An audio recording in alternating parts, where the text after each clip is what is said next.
Right, good morning, good afternoon, good evening, whatever time you are listening to this. Welcome back to your boy, the Unpopular Black Gamer. This is not Strange Track.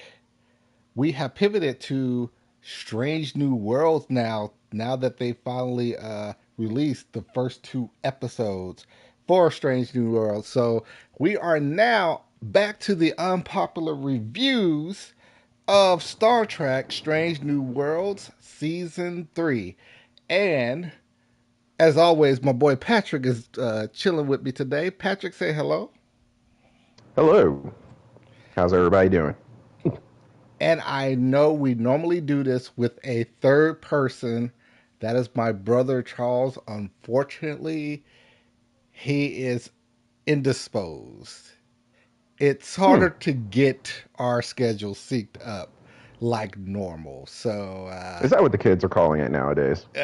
that's exactly what they're calling it right now, Patrick. Uh,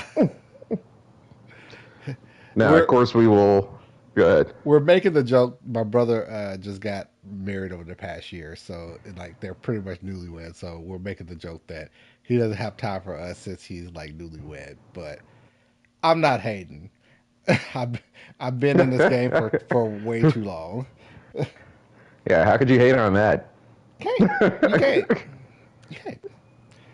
But as I said at the beginning, we're going to be reviewing Star Trek Strange New Worlds. This is the unpopular review for 2025. We just saw episodes 1 and 2. Well, I just saw them today. Patrick saw them a few days ago, probably when they were first No, released. yesterday. Yesterday? Okay, so Yeah, both of our minds are still pretty fresh on these yeah, episodes.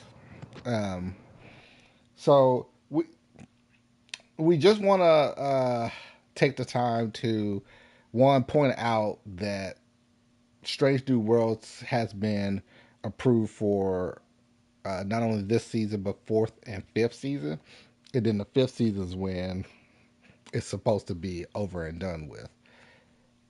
I yeah. Given how dislike long, that. No, go ahead. I was just saying, given how long we go between seasons, that could easily be like 10 years from now. So, That's true. That's true. I feel like it was almost 2 full years before we got this one. it was Um, over 2 years. I heard a number of people note that it's been over 2 years. So, which is crazy. I don't know what's going on with Paramount. I know that they're trying to do this merger, but it doesn't look like Star Trek will survive as much as I wanted to after this merger. So, well, which will definitely make me sad. But go ahead. I thought because there was a chance that it was going to go to Sony, and I was like, oh man, we're super screwed. Because if you can't get Spider-Man right, then That's you're true. not going to get Star Trek right. That's And true. so I thought it going to Skydance was like a good sign that Star Trek had a great future ahead of it. But maybe you saw something Well, that, the change right now to one going ahead and saying like the fifth season is the final season. I haven't seen any show like that unless the show was like drafted and created to only go that set amount of seasons. I've never seen a show in the middle of it be like, yeah, we're going to end in two more seasons. I mean, have you? okay. Am I mistaken? Um, I don't think I've heard anyone announce it. I've always had the feel, like when I was watching Mad Men, Uh huh. I knew that wasn't going to keep going, right? Like at some point in season three, it was still good. I was like, this story only has so much Yeah. left in it to Yeah. tell. So it's like if they're going to do it right and not just like draw it out, then it was going to end. And I think a lot of people who watch Breaking Bad felt the same way. Even Yeah. though, so I think you're right. The announcement is unusual. I never personally thought we were going to get more than 5 seasons of Strange New Worlds, like almost like from the beginning. So it's not like shocking to me. But I guess you make a good point that the announcement is a weird thing. My It might biggest not be a good thing for us. my biggest thing with it is like okay, yeah, 5 seasons seems like a nice amount, but I mean, you also have to realize like now seasons are like 10 episodes now. Not like it used to be when we were kids where it's like, oh, one season's like almost 25, 28 episodes. Yeah. So like now everything is much like everything is shorter. That's that, I would probably say that's my issue, and I'm probably gonna sound like really old right now. Back in my day, shows Oh, used to hold on, last Grandpa. You need your for dentures. no You need... no no. Back in my day, look, shows would last 25 episodes. We would have 25 episodes, and we called that a season. Like, Well, the TOS seasons are like 30 episodes, so you're not yeah. wrong. So it's like we're being shortchanged now. And then like their main thing that they will say would be like, oh, it's way too costly uh to create these episodes. Each episode costs like $1 million to create. Like, whose fault is that? Is that my fault? Is that my fault? That each episode costs $1 million to do. I'm pretty sure when they did the Next Generation, the production value was not like that much per episode. Like they did it practically, and if it's costing that much to produce each and every episode to produce a full season, then I think you should go back to the drawing board. Yeah, and the Hollywood accounting, especially on these like streaming apps, I Uh huh. heard is like very weird. Where like that might not even Yeah. be just like all their costs. It's like costs from other shows that didn't do too well either. Yeah. That are like mixed up in there. So yeah, I don't. I hear the million number as well, and I'm kind of like, I don't know how much I believe that either. It's it's Like they're it. well produced, but like, really? I mean, that was their main thing with Discovery, why it stopped. And like, granted, like, yeah, I mean, you and I, and we'll probably have like another episode of a Strange Trek where we talk about Discovery, because like we are kind of at odds of like how that show ended. And granted, like, I haven't fully watched these last two episodes of Discovery. I'm gonna power through somehow and watch them. Uh, but I definitely, I uh, definitely think if they knew that was going to be the last season, they wouldn't have done that premise as the last season. So I give it some grace. so like yeah, and I was gonna say like and granted like that happened with Discovery, so I guess them knowing that five seasons is like kind of one. It is kind of good for the actors to say like, oh yeah, I'm employed for at least uh, 2 more years or seasons, however long that take. Because this took 2 years. Right. So like at least I have some type of employment. Like so I get it from that standpoint, but like from and from the creator standpoint, from the writer standpoint, to be able to like, okay, we know we got 2 more years. These are the areas that we want to attack and hit on before we get to the final episode. So I truly think this will probably be the Right. most succinct Star Trek that we've had. Uh Yeah, huh. they should be able to wrap things up nice, leave people in a good spot, set up um, TOS, which I assume this is going to feed into. Mm-hmm. So it's a, I don't know. I think it can be a good thing if what you're kind of concerned about is that Skydance is about to not make a bunch of Star Trek is not what's about to happen. Yeah, that's my worry is what happens after the last season of Strange New Worlds. Is like, are we going to get another Star Trek, or is this it for a while? Like, are we going to go on that same hiatus that we had last time before Discovery became a thing? I'm too old for that. We I both can't are. go another 15 years without Star Trek. I wholeheartedly agree. Well, but didn't Skydance make the Star Trek movies with the in the Kelvin timeline? I am not fully sure on that one. You I'm might gonna be Google it right. real quick. Yeah, go ahead and Google Uh, it. You might be right on that one because they it was the movie rights and the show rights were separate. I know that for yeah, certain, and I know Paramount definitely had the show rights, and then the movie rights were someone else. And you're right; it's possible that it could have been Skydance. Um, Skydance Productions uh huh. is they made Star Trek Into Darkness, and they made the Star Trek 2009 movie. I don't know who did.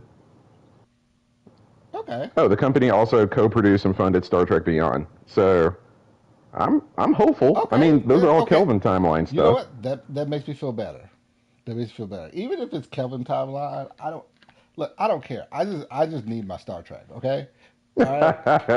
All right. Agreed. Well, I don't care what form we get this in. What that looks like. More Star Trek to me is good. Okay. There are going to yeah, be hits. There are going to be misses, and this is the issue that I have with the Star Trek community. Well, okay, I wouldn't say as a whole. I would say with the Star Trek community, a subset of the Star Trek community, like the ones that feel like that every episode or every iteration of Star Trek has to be perfect. Like if you're looking for yeah, that, if you're looking for something, anything to be perfect within this world, I'm sorry, you're going to always be disappointed. yeah, Always. definitely. Nothing is going to be perfect. I will give liberties on how they do certain things, but I'm definitely going to be critiquing it afterward. Yeah, and that's the thing I don't get about most people and their relationship with media. Like, it's just part of the ride. It Some of is. it's going to be good, some of it's going to be bad. The point is that we engaged in it, we talk about it, we still had fun. Like it's going to sound corny, like, but it really is the friends you make along the way, whether the source material is good or bad. Funny to say, At the end but of the like day, you're right. That's funny to say, but like yeah, I mean, it is what it is. It's either gonna suck, it's either gonna be decent, or it's gonna be one of the greatest things that you see. Like, but it's okay if it sucks. It's okay if it's decent, and it's also okay if it's one of the best things you ever see. Like, I don't, I don't understand this.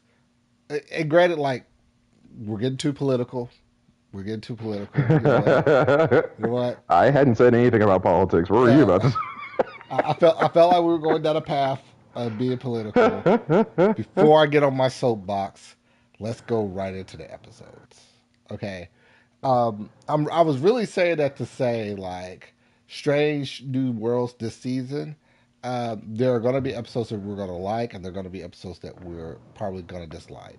I mean, we have one from even last season where we had not only our best episode of Star Trek Strange New Worlds, but probably the best episode of Star Trek that we've had in years. Um, and if you don't know which hmm episode that is, I'm just going to say go back and rewatch season two. And that episode is going to be very apparent. And if you don't think it's that episode and you think it's the episode that shall not be named, stop watching it. Yeah. Do we for the unpopular explorers need to say the name of the episode that shall not be named since we probably It's have to talk about it it's later? the episode that shall not be named. We're not going to name it if it shall not be named, Patrick. All right. Well, just for those to know, it was a time travel episode with La'an and Kirk. That's probably all. They go to Toronto. That's you know what episode we're talking about. We all did not like that episode. Our It, review of that episode with Charles must have been hilarious because we uh, all hated that we all. episode. I should. You know what? I'm trying to add those episodes onto my YouTube because we did those through Twitch.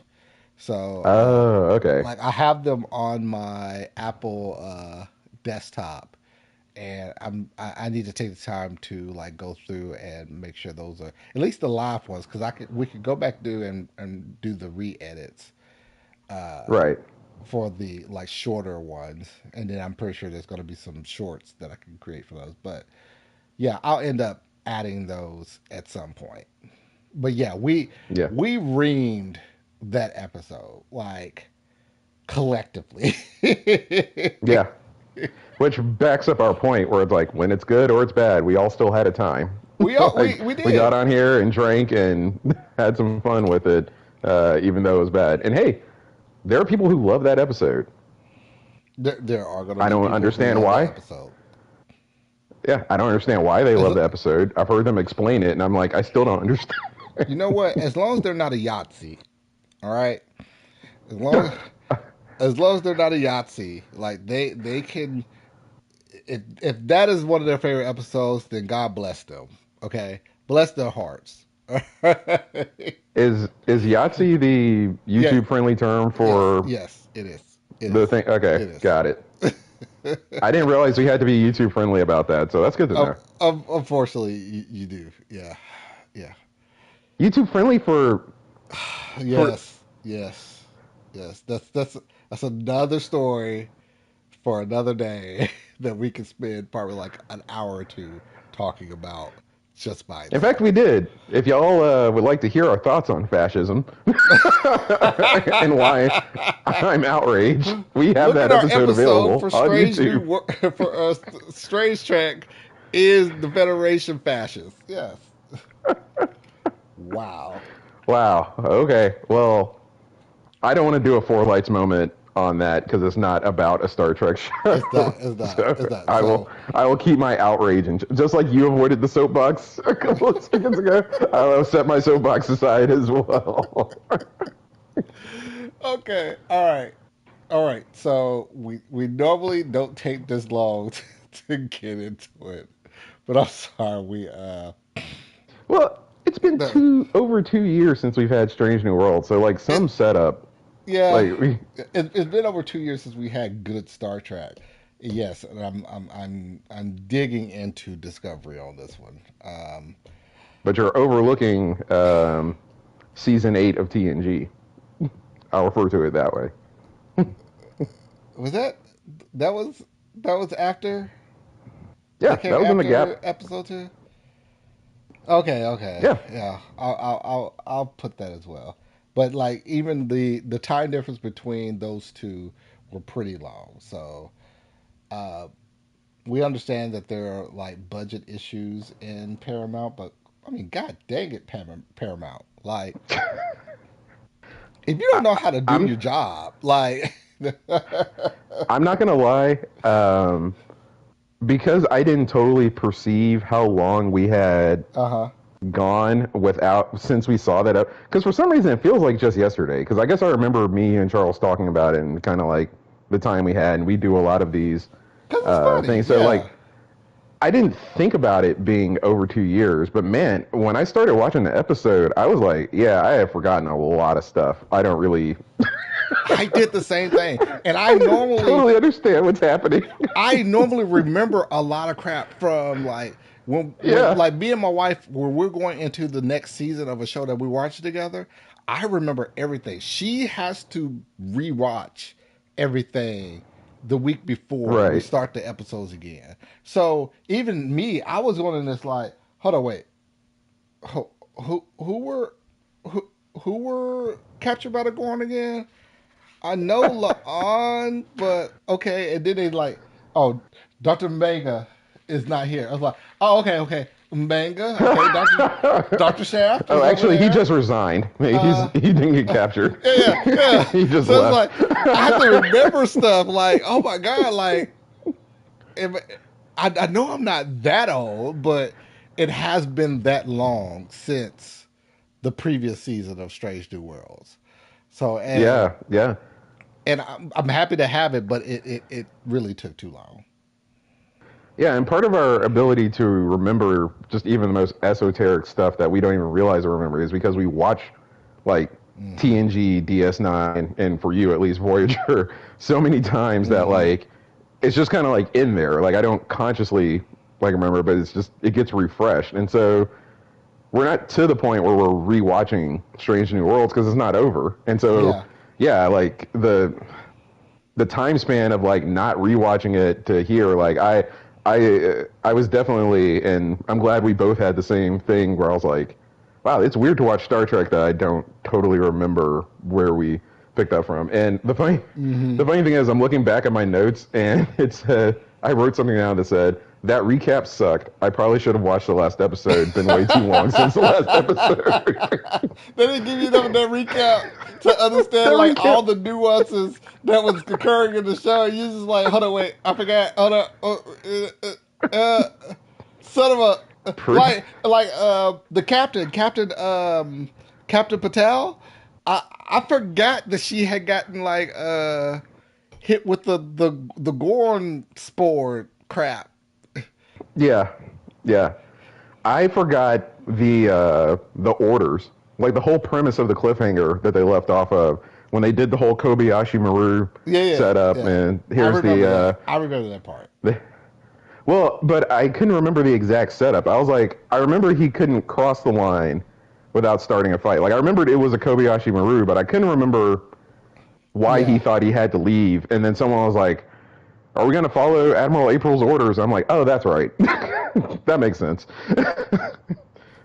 Yeah, because they wanted So him to leave. April's orders were like to leave immediately, or no, to rendezvous. Didn't say when to leave, like yeah, to yeah, rendezvous he back. worked around it Yeah. that way in like the first couple seconds of the show. He's like, "Do you Well, say we have to go now?" Which before is a trick they've used which before on I Star mean, Trek. we're okay. We're going into the episode, so we might as well just like go ahead and go into it.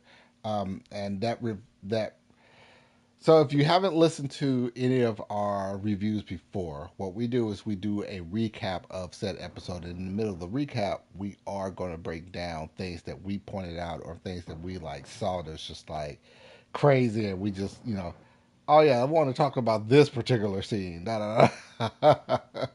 So normally for the single episodes we would do like a Memory Alpha recap, but Memory Alpha is way more detailed than Wikipedia. So we decided to go the Hmm. Wikipedia route, seeing as how there's two episodes that we need to recap instead of one. Which I don't understand why they did that, but we'll talk about that more later. Yeah, yeah, yeah. We'll get to that. Let's Oh, see. All so right, we're pulling gonna up go. the. So then we're gonna go into episode one of season three, which is titled hegemony. Oh my god! Like we practiced that. I don't know how many times before we started the It's such a stream. hard word to say. It is a hard word to say, and I was like, oh, I got I the word the right the best. Let me say it. Oh my god! let's see. I'm gonna hit play Ep- on the Google.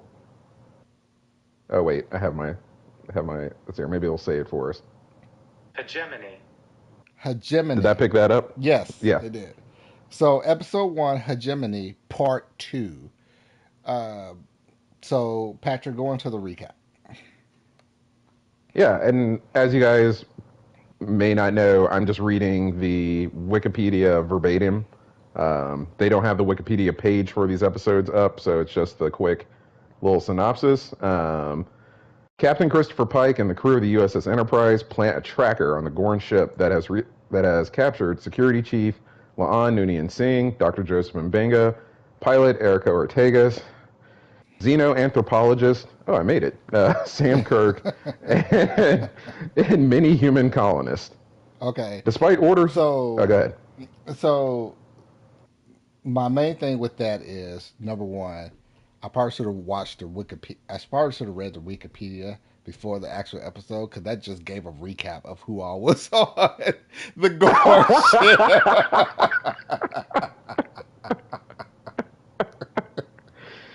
Yeah, I mean, look, I totally have forgotten who got kidnapped too. I knew people had gotten kidnapped, but I didn't remember. I saw in the recap that I thought sucked because it was not long The enough. recap was not great. It was not.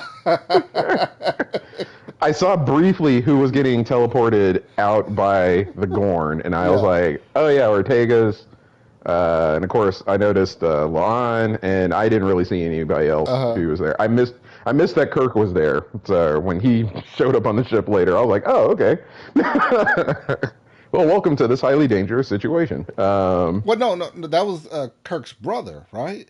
Because Kirk wasn't there. Well, so okay, I was being Tiberius loose Kirk. with. Yeah, I don't. Do we have to say Sam Kirk each time? Like we know I feel like we Jim do. Kirk isn't it? I feel Okay. like we do. Come on, Patrick. Okay. You know there's a subsect. Okay, that's all I'm saying. That's all I'm saying. There's a But his subset. last name is Kirk. Doesn't matter. Doesn't matter. Sam Kirk, his Yes, brother, Sam Kirk is there. was there. Okay, Yes. and but Oh.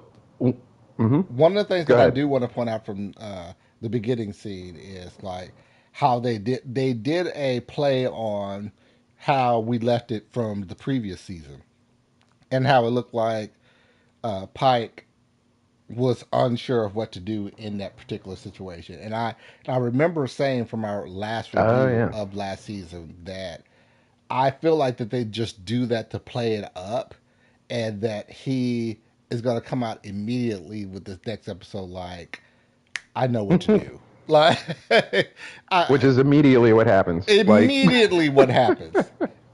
all the Immediately. tension, all the tension from the end of the last of that last episode, everything that How episode built to was resolved in like 2 seconds. However, they did a better job of how they would normally have done it back in our kid days. If we're watching like TNG and how they're going to wrap up this situation from the last episode, like Strange, not Strange New Worlds, but TNG, the best of both worlds is probably part one and part two. It's probably like the best.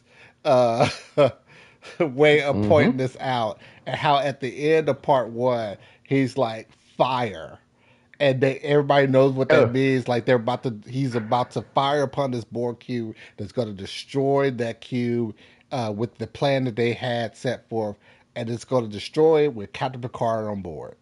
Like, oh, and the music in that moment was like da oh, da da oh, da tits, da da tits, da da da da da so da da tits. da da.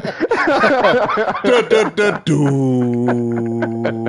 You gotta Yeah, have that last part in there to like give you yeah, some exactly. closure from the tenseness that's happening.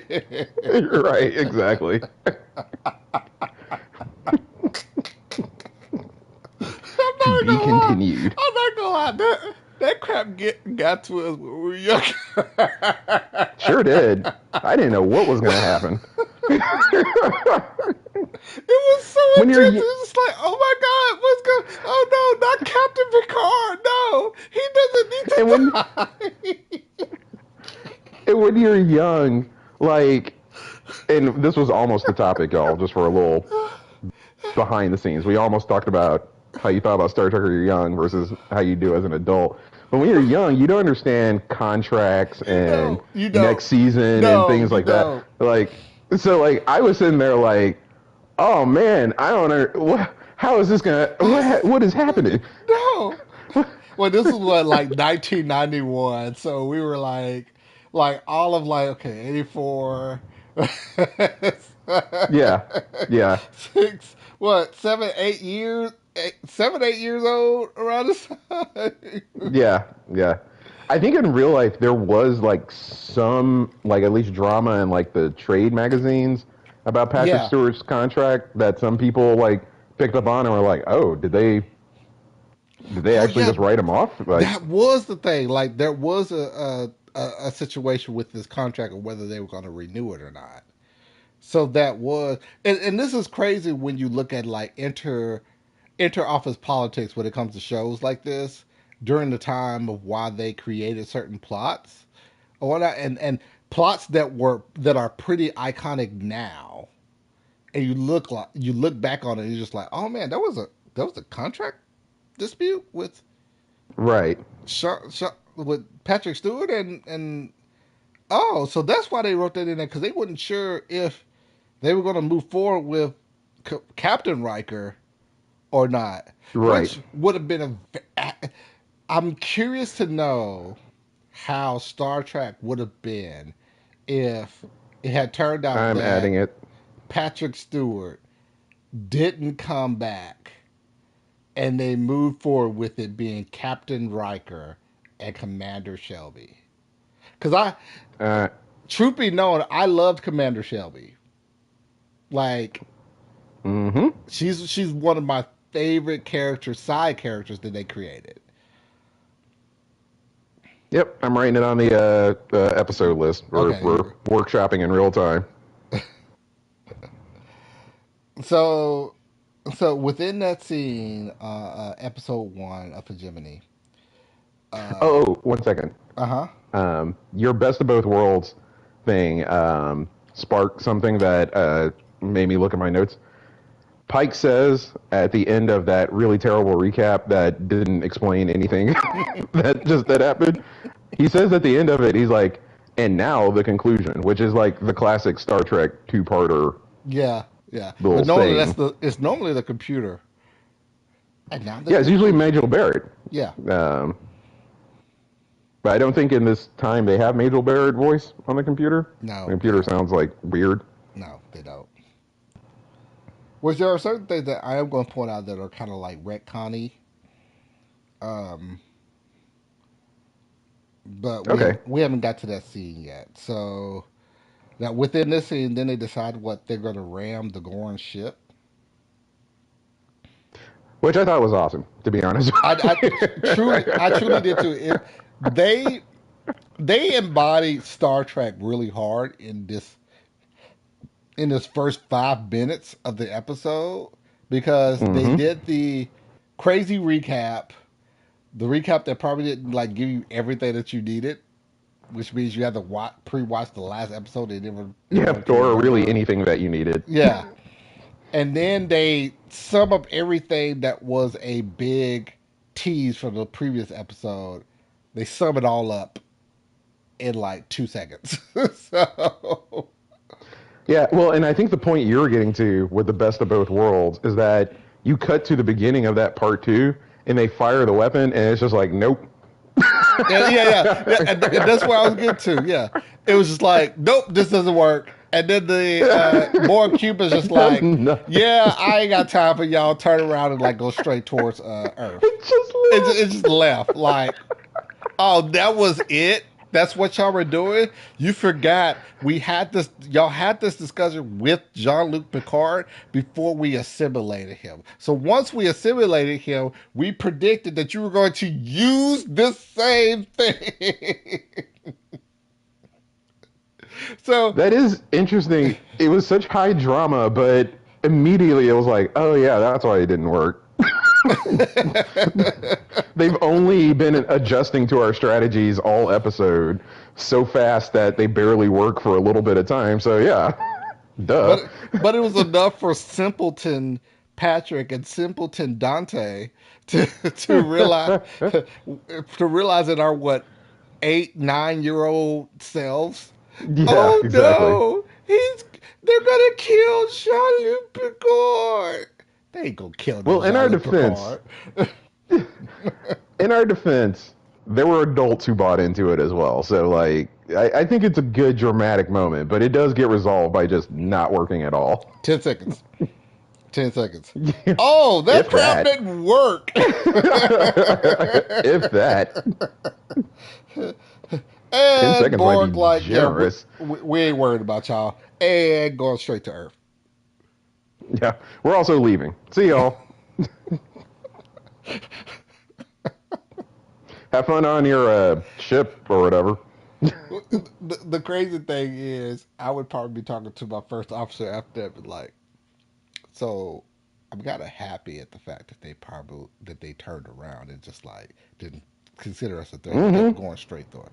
But also at the same time, I am kind of pissed that they didn't think that we were a threat at the I would have gotten a talking to because as a bridge officer of any rank, this is how you know this was written in the 90s. I would have been straight up cussing. I would have been like, what the fuck? What happened? time. Mother. And then you always have that brother probably at the side station that's be like, "Hey, they didn't think that." They didn't think that we were that much to curb stomp, nigga. Like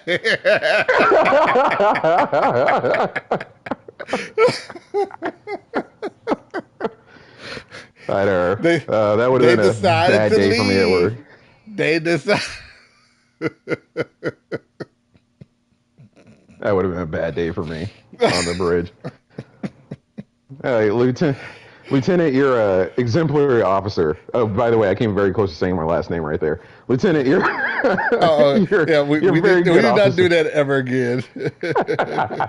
Yeah, Lieutenant, you're a great officer, but this one cursing streak you went on when our weapon didn't work against the Borg, that doesn't scream leadership potential. And I was like, but but I know, I was having a but bad day. but Captain, like even Lieutenant Commander Data cursed when we were about to like fall into a planet. So like this is That this is too much. hadn't happened yet, I don't think. God dang it! Darn it! Ah, can't use that. Then I'm pretty sure there's another time when Data cursed. Okay. But I think they're all in the because it's '90s television. I know. Okay, go ahead with the recap. I'm sorry. We're Okay. Yeah, we're gonna be here for a while. I thought this was gonna be quick. I thought it was too. Okay, despite orders from Starfleet to stay in Federation space, Admiral Robert April allows the Enterprise to follow the tractor. Well, I'm gonna pause my own reading of this. He kind of does. He's like, officially, stay on this side of the Yeah, hegemony line. yeah, Unofficially, get buck. yeah. Well, Like, I'm glad let's see that what they pointed happens. out that the head of Starfleet was scared to get into this war with the Gorn, seeing as how we just got out of a war with the Klingons. So, like, I'm glad that they added that in there, and also, um, like, even before this, showing how, like, everyone overall is affected by the Gorn. Like, you have La'an Hmm. who has like strong PTSD from her Gorn situation when she was younger, but you also see every other officer affected by the Gorn as well because they're really truly a scary a scary, very scary species to go up against. Yeah, I was confused because there Mm-hmm. are two captains that defeat Gorn, Mm-hmm. Kirk and Archer, Mm-hmm. and I'm kind of like, but you can't go hand to hand with them. You can't like martial arts a Gorn. They make that like very clear. So like they're almost like scarier than the Klingons because it's like, well, they So just get on your ship, they're gonna cut through you like velociraptors. So that's one of the retcons that Strange New Worlds did with the Gorn, because I mean, when we go back to our rewatch of TOS, like I remember seeing a number of episodes. Well, not a number. I want to say two really episodes where Kirk fought a Gorn, and he fought the Gorn hand to hand. But that was 60s television with like 60s practical effects, so it's like it was hard to depict how scary the gore were. But like in the '60s, I'm pretty sure that was kind of terrifying.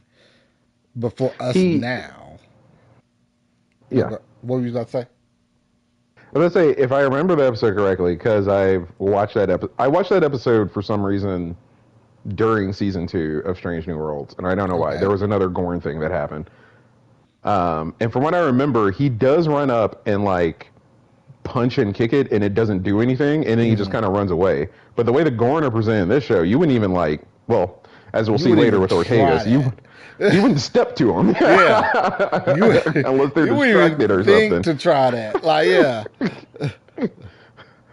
And then by the time Archer fights one, if I'm remembering that episode correctly, because it's the two-parter where they get a TOS ship, they get a Constitution class ship in the Mirror Universe. Uh huh. He fights one, and they've already kind of dinosaurified them, if that's a word. So like he can't really like Hmm. punch and kick his way out of it either. He has to like outthink him, use his phaser, like all that stuff. So I think you're right that like the '60s limitation were like, well, it's just gonna be a dude in a lizard suit. Yeah. And everyone's Yeah. going to wonder why you just run up and punch them.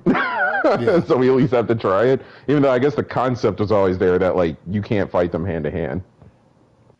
And that's one of the main things that like I love about how Strange New Worlds, even though this was like a prequel to TNG, I mean not TNG to TOS, excuse me, uh, that they are retconning certain things or like showing you how this really was depicted from the mind of Gene Roddenberry at that time when they created these particular species or this particular situation and so on and so forth.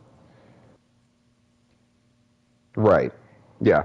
It really adds. I mean, I don't know if they're building to this because they're putting everyone that was on TOS on this Enterprise, Hmm. as we'll probably talk about in the next episode a little bit. But I do wonder if Skydance is going to pick up Star Trek like we're all hoping because they seem to believe in the property. If they're going to pick up and run with it in a certain direction, I do wonder if they're going to give us a reimagining or like some additional years around TOS with like that original crew that lets us get to I would see hope them. so. I think it'd be cool. I don't know how like some of the TOS purists might feel about it, but you know they were on a 5-year mission, so there's at least 2 or so seasons left in there, and then they can just do more because it's fiction, and they can just be like, all right, well the 5-year mission's over, you guys get another 5-year Hmm. mission. You know what I mean? So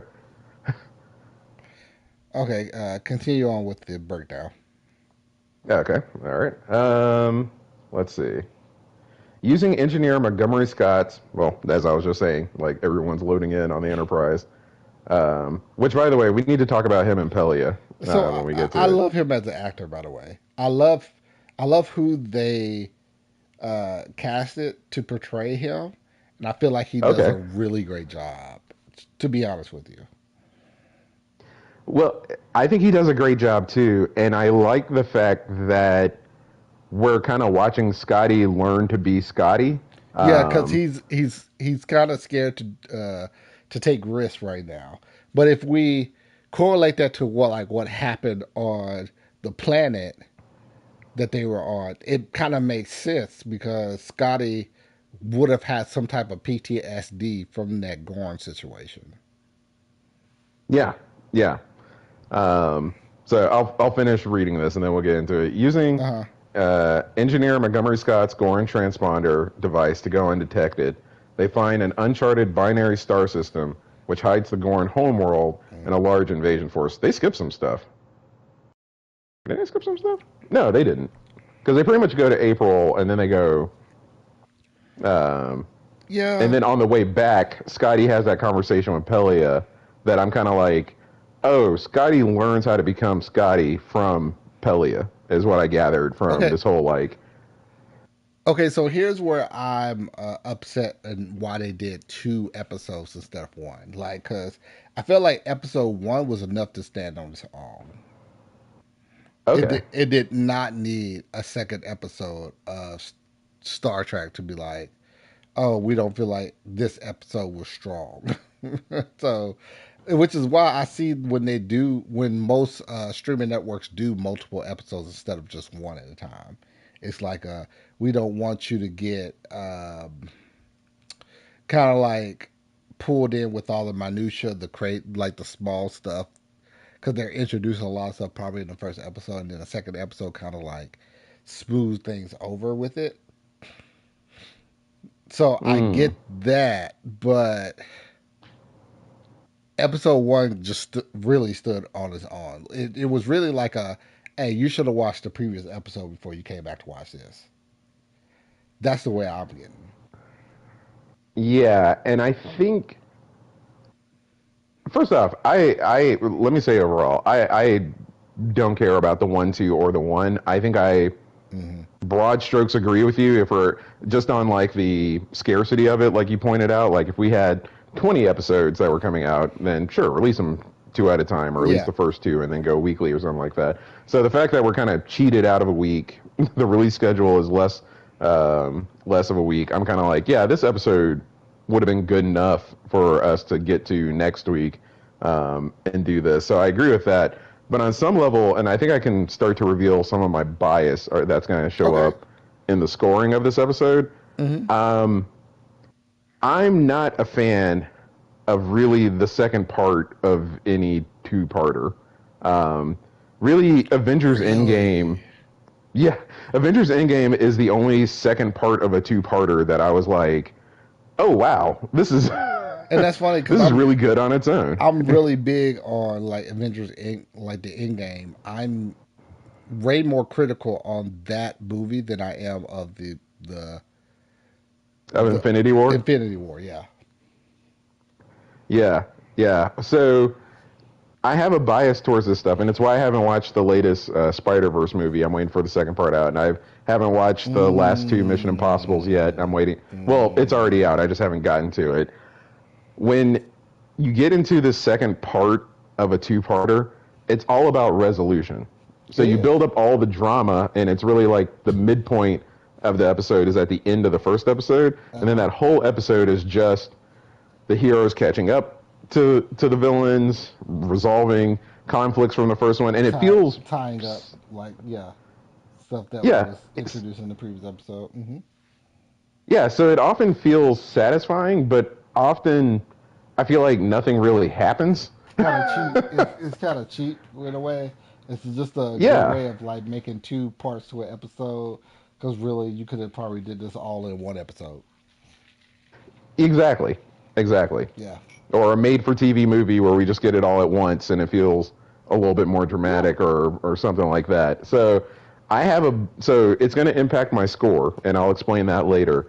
But I have a bias towards the two-parter of pretty much everything because the first part is usually so good, and then the second part is like, okay, it's just everybody resolving all this stuff, and I'm just kind of watching it happen. And especially on something that's kind of episodic like Strange New Worlds, you're kind of getting back to the status quo with maybe a little bit of wrinkles Yeah. going forward. And Yeah. so it's like it's all I see falling you on that. action, and I'm just I like, okay. So I think, yeah, I do feel you on that, and but also at the same time, I'm just like Hollywood has been so used to this whole um, serialized way of how all their yeah, shows have been going that it's kind of hard to like bounce back and go back to the older way of episodic.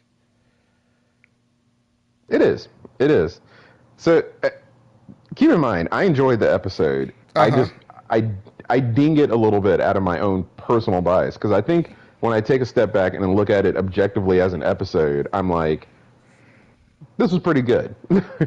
When I put in my bias towards second parters, like it knocks it down a peg. So I'm warning the audience. I I mean, guess I guess to where we get to it. I mean, I get it. I get it. There is a reason why. There's a reason why sometimes it's kind of hard to like follow a sequel to something because the first was so great. And a lot of times you see the writers and they're like they try to stretch certain ideas and they try to like create things a little bit differently to like deflect or whatnot and what they're trying to get from the actual meaning of the episode or movie or series. uh so they kind of like they put in like certain tropes to water it down, basically, is what you're getting, Yeah, and you hate yeah, that and it's not watering even down of it. yeah, and it's not even like it's a sequel because a Uh huh. sequel can have its own drama and things like that. This is a continuation. We're getting all the resolution, and like there can be watering down. They have to pull back on the threat level, like you Mm-hmm. said. Mm-hmm. Like that's what waters it down a little bit because the heroes. Because unless they're just going to end with everyone getting unalived, Well, they have to pull back the threat that yeah, they and instituted in the first part. I'm kind of glad you pointed to this because there was an article that I read within the past 2 weeks that talked about how Strange New Worlds is sometimes difficult to watch because you already know kind of what the fate of the Enterprise and some of the crew members are going to be. So you already know Yeah, Pike is not going to die, but he is going to end up getting into the beat chair. You already know Dr. Mbanga is not going to pass away because he's in the original series. You already know Scotty. You already know like Spock or Spock. Chapel. Uh huh. Like Like so, the list. there's certain characters that you just like you can put them into very tense and very crazy situations where you think they're gonna like have peril there, but we all know that in TOS they're there, so we know you're not Yeah. going to find like do something magical where they like pass away or whatnot because it's kind of hard to believe that because we know that they're alive. And then I think, and this is jumping ahead, Uh which huh. I think we're allowed to do, but I think it shapes this episode because you know me. I don't think the only way to build stakes is by unaliving a main character. I That's think yeah. there's That's not plenty the of only things you way. can do. That's multiple Yeah, it's things you not can the do. only Yeah. way, but there seemed at the threat level we With left the the situation that first. they were in, Yeah, that's the normal conclusion. Like that yeah, somebody could pass away from this particular situation. exactly. And so when you have Mm-hmm. such a long list of characters who can't Yeah. get Yeah. murked on the show, then it feels like anyone you choose to murk is just cruel. Because all you got is La'an, Battelle, Ortegas, who they came very close to Yeah. doing. Yeah. They did. I'm sure that was a conversation probably late into production on whether Yeah. they're going to write her character off Because they already or did that not. to my favorite engineer. So Yeah, Hemmer. Yeah, yeah. So it was it would have been too soon to off somebody else. yeah. It's like Pelia could also get offed, but it's like, Yeah. sorry, no, that didn't sound right. But Pelia could also get unalived. Could get unalived.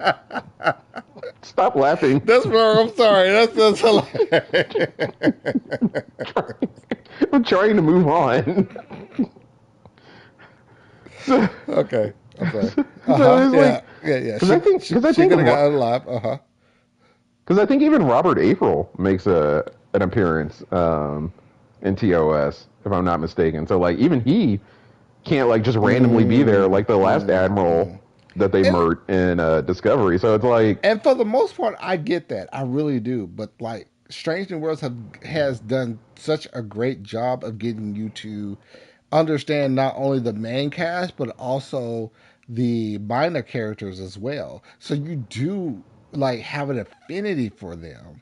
So if there comes a situation where they like need to like remove a character, it would hurt. It truly would. Like it in would. this episode, if Pelia would have like passed away because of how Or I mean Gork Ortegas. or Ortega's, like it would have hurt. It like truly. The punch would have been there. I just think the meta situation of I it would get it. also make it just feel cruel. I get it. It's like, well, why did you pick that one? I know you're, why didn't you just do some red shirt? Like, you know what I But mean? this Like is it. but this is the issue with doing a prequel. Like you're gonna Yeah, have situations like this, and I get it, but also at the same time, like the writers, they're not fully like strong handed here. Like they can make situations happen to the main characters that you like that you know they're gonna live, but still make you feel like, well, like I know exactly. I know they're alive during this time. So how did they get out of this situation? It actually like draws you in more because you're just like, okay, so I want to know how they're gonna get past this because I know that they're alive during this Yeah, time frame. but the risk of like writing yourself into a corner is Mm-hmm. pretty bad. It's pretty high Oh, in that yeah, situation. extremely high. It requires the threading of the needle as a writer, but I feel like the writers are also uh, gifted enough to be able to thread that needle. Yeah, keep in mind, I didn't hate this episode at all, Yeah. and I agree with you that it could have stood on its own. But I just going back to how we started down this path, I wanted to reveal my second part of a two-parter, a continuation bias, as we go on, because I might sound critical of stuff, and it's like I still liked it, but it's just and honestly, Mm-hmm. I think if I didn't have to wait over 2 years for it and come to that realization as well, like it probably would have been less, but. Yeah, it's a thing with me. Well, where Okay, we're so currently at, there's certain things that I didn't like. I didn't like how still Spock and Nurse Chapel were like still in this whole complicated situation, and okay, I also didn't like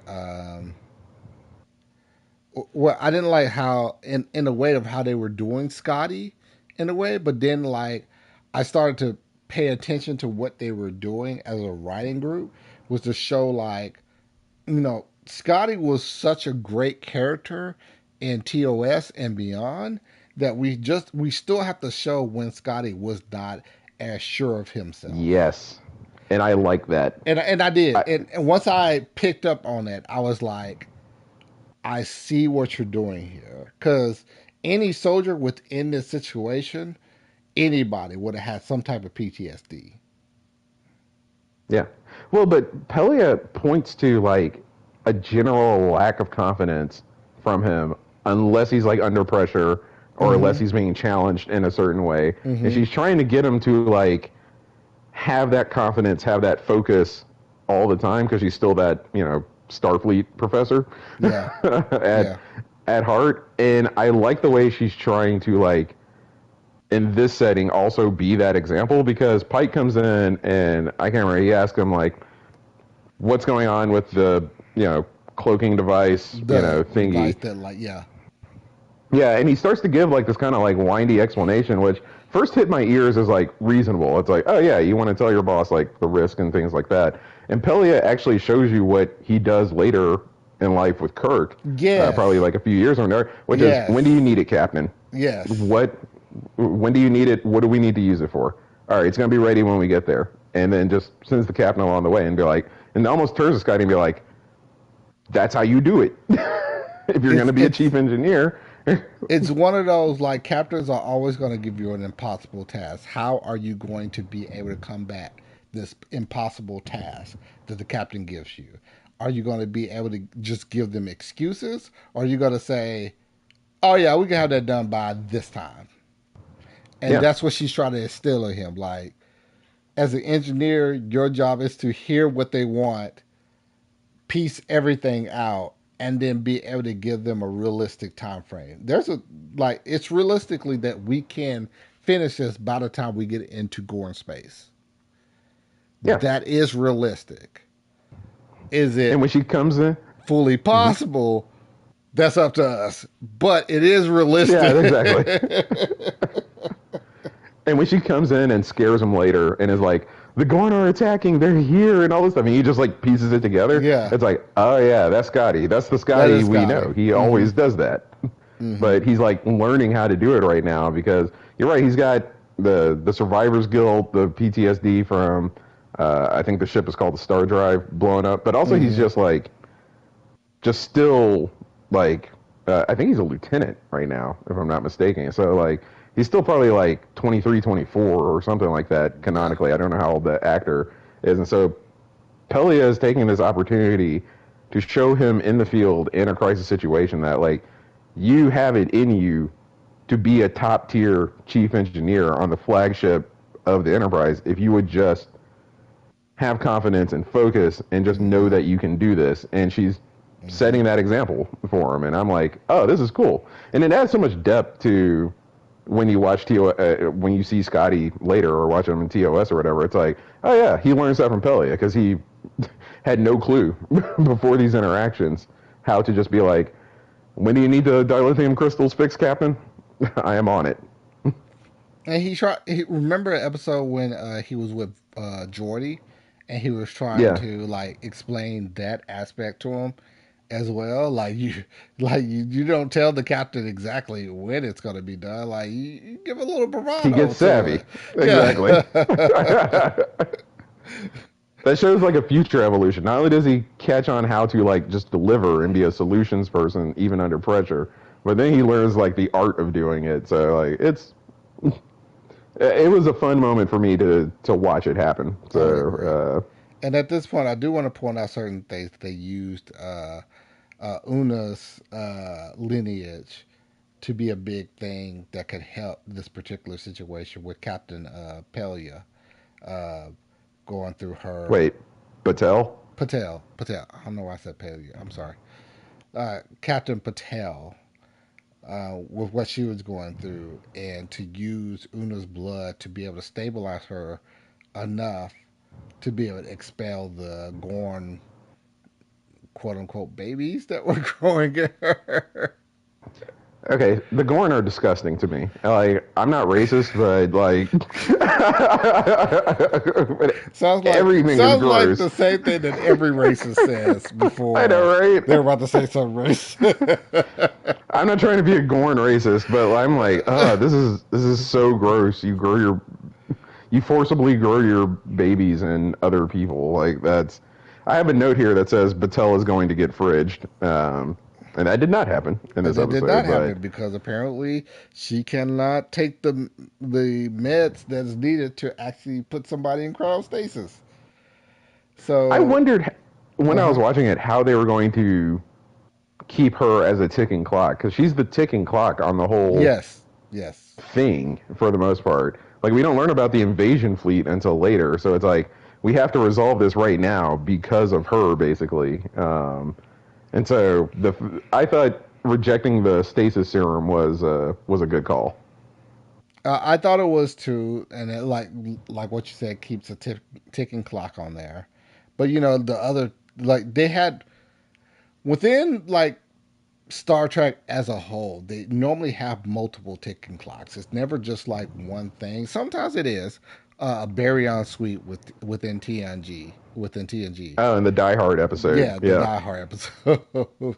So it's like yeah, don't sometimes you have one thing, but then like to ratchet up a really like big like apprehension within the audience, like oh, are they gonna get out of this really good? Da, da, da. They normally have two, and for yeah. this it was of course the captain that was like infected with the Gorn plague, Gorn pregnancy, Gorn.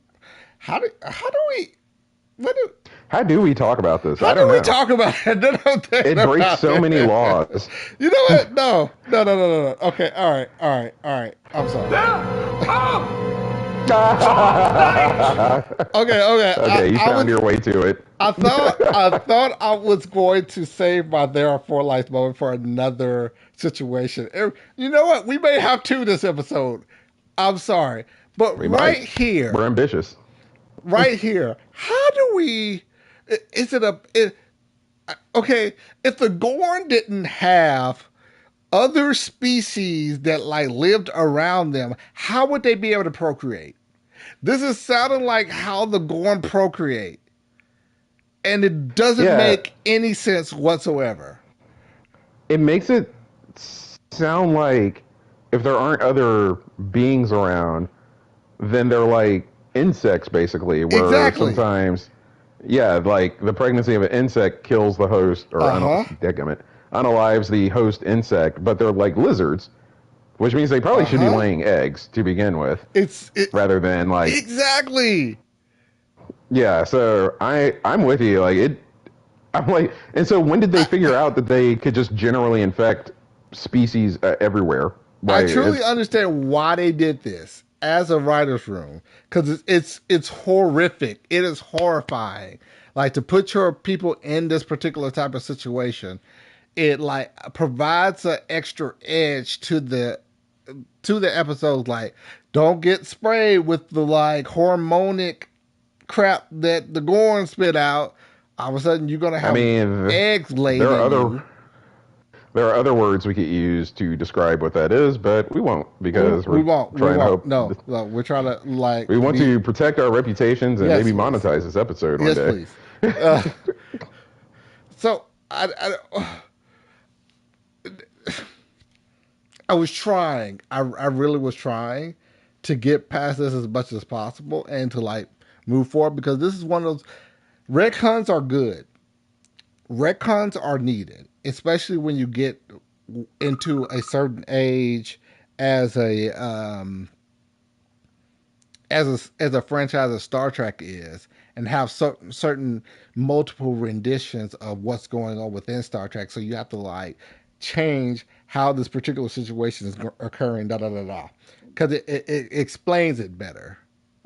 Yeah, So retcons are needed. This particular retcon, I get why you would want to do this in the writer's because room, it's but Alien, right? Like yes, the chest burster thing. exactly. Yeah, Exactly. Because it it's a cool provides device more. to up the The threat level. Exactly. But when you fully break everything down, it doesn't make sense. I'm Makes no sorry. sense. It makes zero sense whatsoever. There's no way that a species would evolve to this point to where this is how they lay their eggs. It would make absolutely no sense. That would mean that that species would have to be predatory all the time in order to really bolster their numbers. Yeah, which means they, even if there was like another species on that planet, Mm-hmm. unless they evolved quick enough to know to just like we do with animals, like breed animals Mm-hmm. essentially for food. Like they knew to breed this other species on their planet to allow for reproduction. But like it took mankind hundreds of thousands of years to get to the point to know to do that. Exactly. Like if that was how they actually reproduced, they would have never made it. So like that whole point that like I told Patrick I had a there for lights moment. This wasn't the full one. This was something that did irk me, but like as we started talking about, I was like, you know what? No, this is a there are four lights moment because it doesn't make sense. It doesn't make sense why they would do this. Well, Uh huh. it doesn't make sense, and it also unalived Hemmer, who everyone liked, Yes. Oh, I loved Hammer. and would have been interesting to also see him introduce or interact with Scotty. But I think Pelia does a great job with it. It makes more sense the way that she does it. But like, it's a device that we've already seen take a character that we really like away from us, and then Mm-hmm. it's threatening another character that we really like Mm-hmm.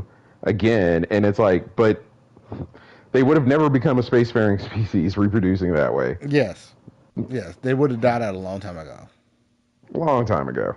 So But I'm with you. That was a good There Are Four Lights moment. Well, you can keep going with the synopsis of the episode, though. okay.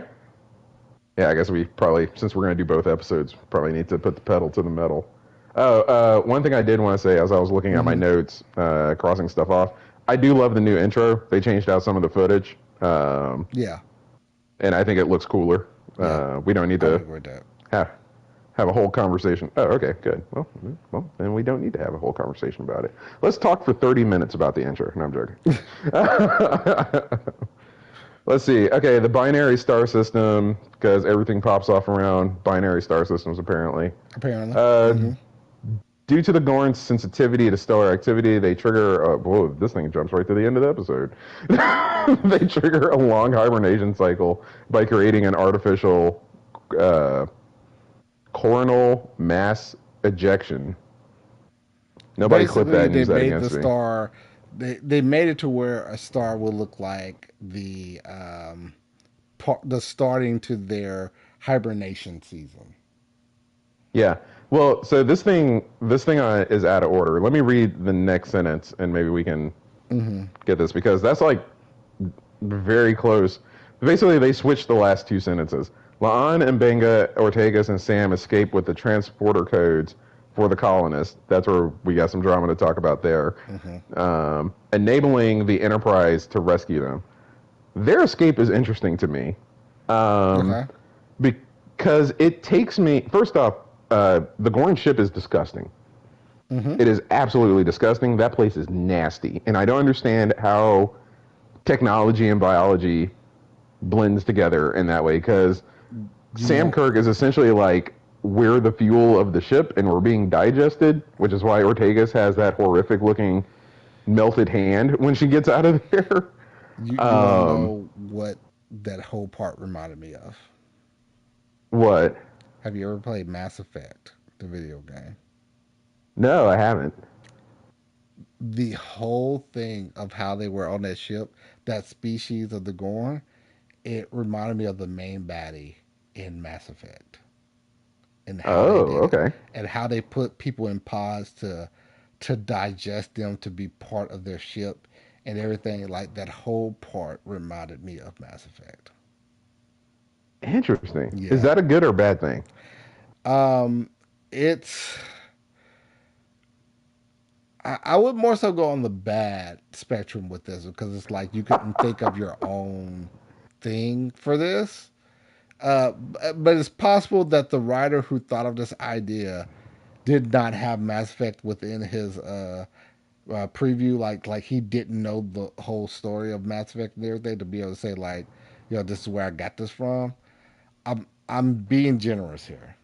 I'm Okay, being very generous here because I would mhm. suspect that he would have probably been played that game before. He or she probably played that game before. They care what they Because got you from. know how much video gaming we do Mm. when we're not streaming Star Trek, and I have not played that game, so I did not pick up on that at all. So maybe he would have missed it, but or why are we being sexist? He or she. Maybe they would have missed it. He or she. Mm-hmm. He, um, she, they. he, Like, she, they, them. We're good. Um, would have missed it. Like, I truly think that this was a. They never knew about this series ever again. They came up with this. That's what I'm going with. It is okay. definitely just as possible the other way around. Well, that's the thing about the zeitgeist, and I have to make content for my own company, and I write a Hmm. blog for myself and things like that. I do end up talking about stuff that other people are talking about. So I think it is possible, but Star Trek does have a bit of a history if around whether ideas got straight up stolen or they just happen to have the same idea That's true. because humans can only. So yeah, I do wonder about that. Whenever we watch what's the name of that episode? The City on the Edge of Forever, Hmm.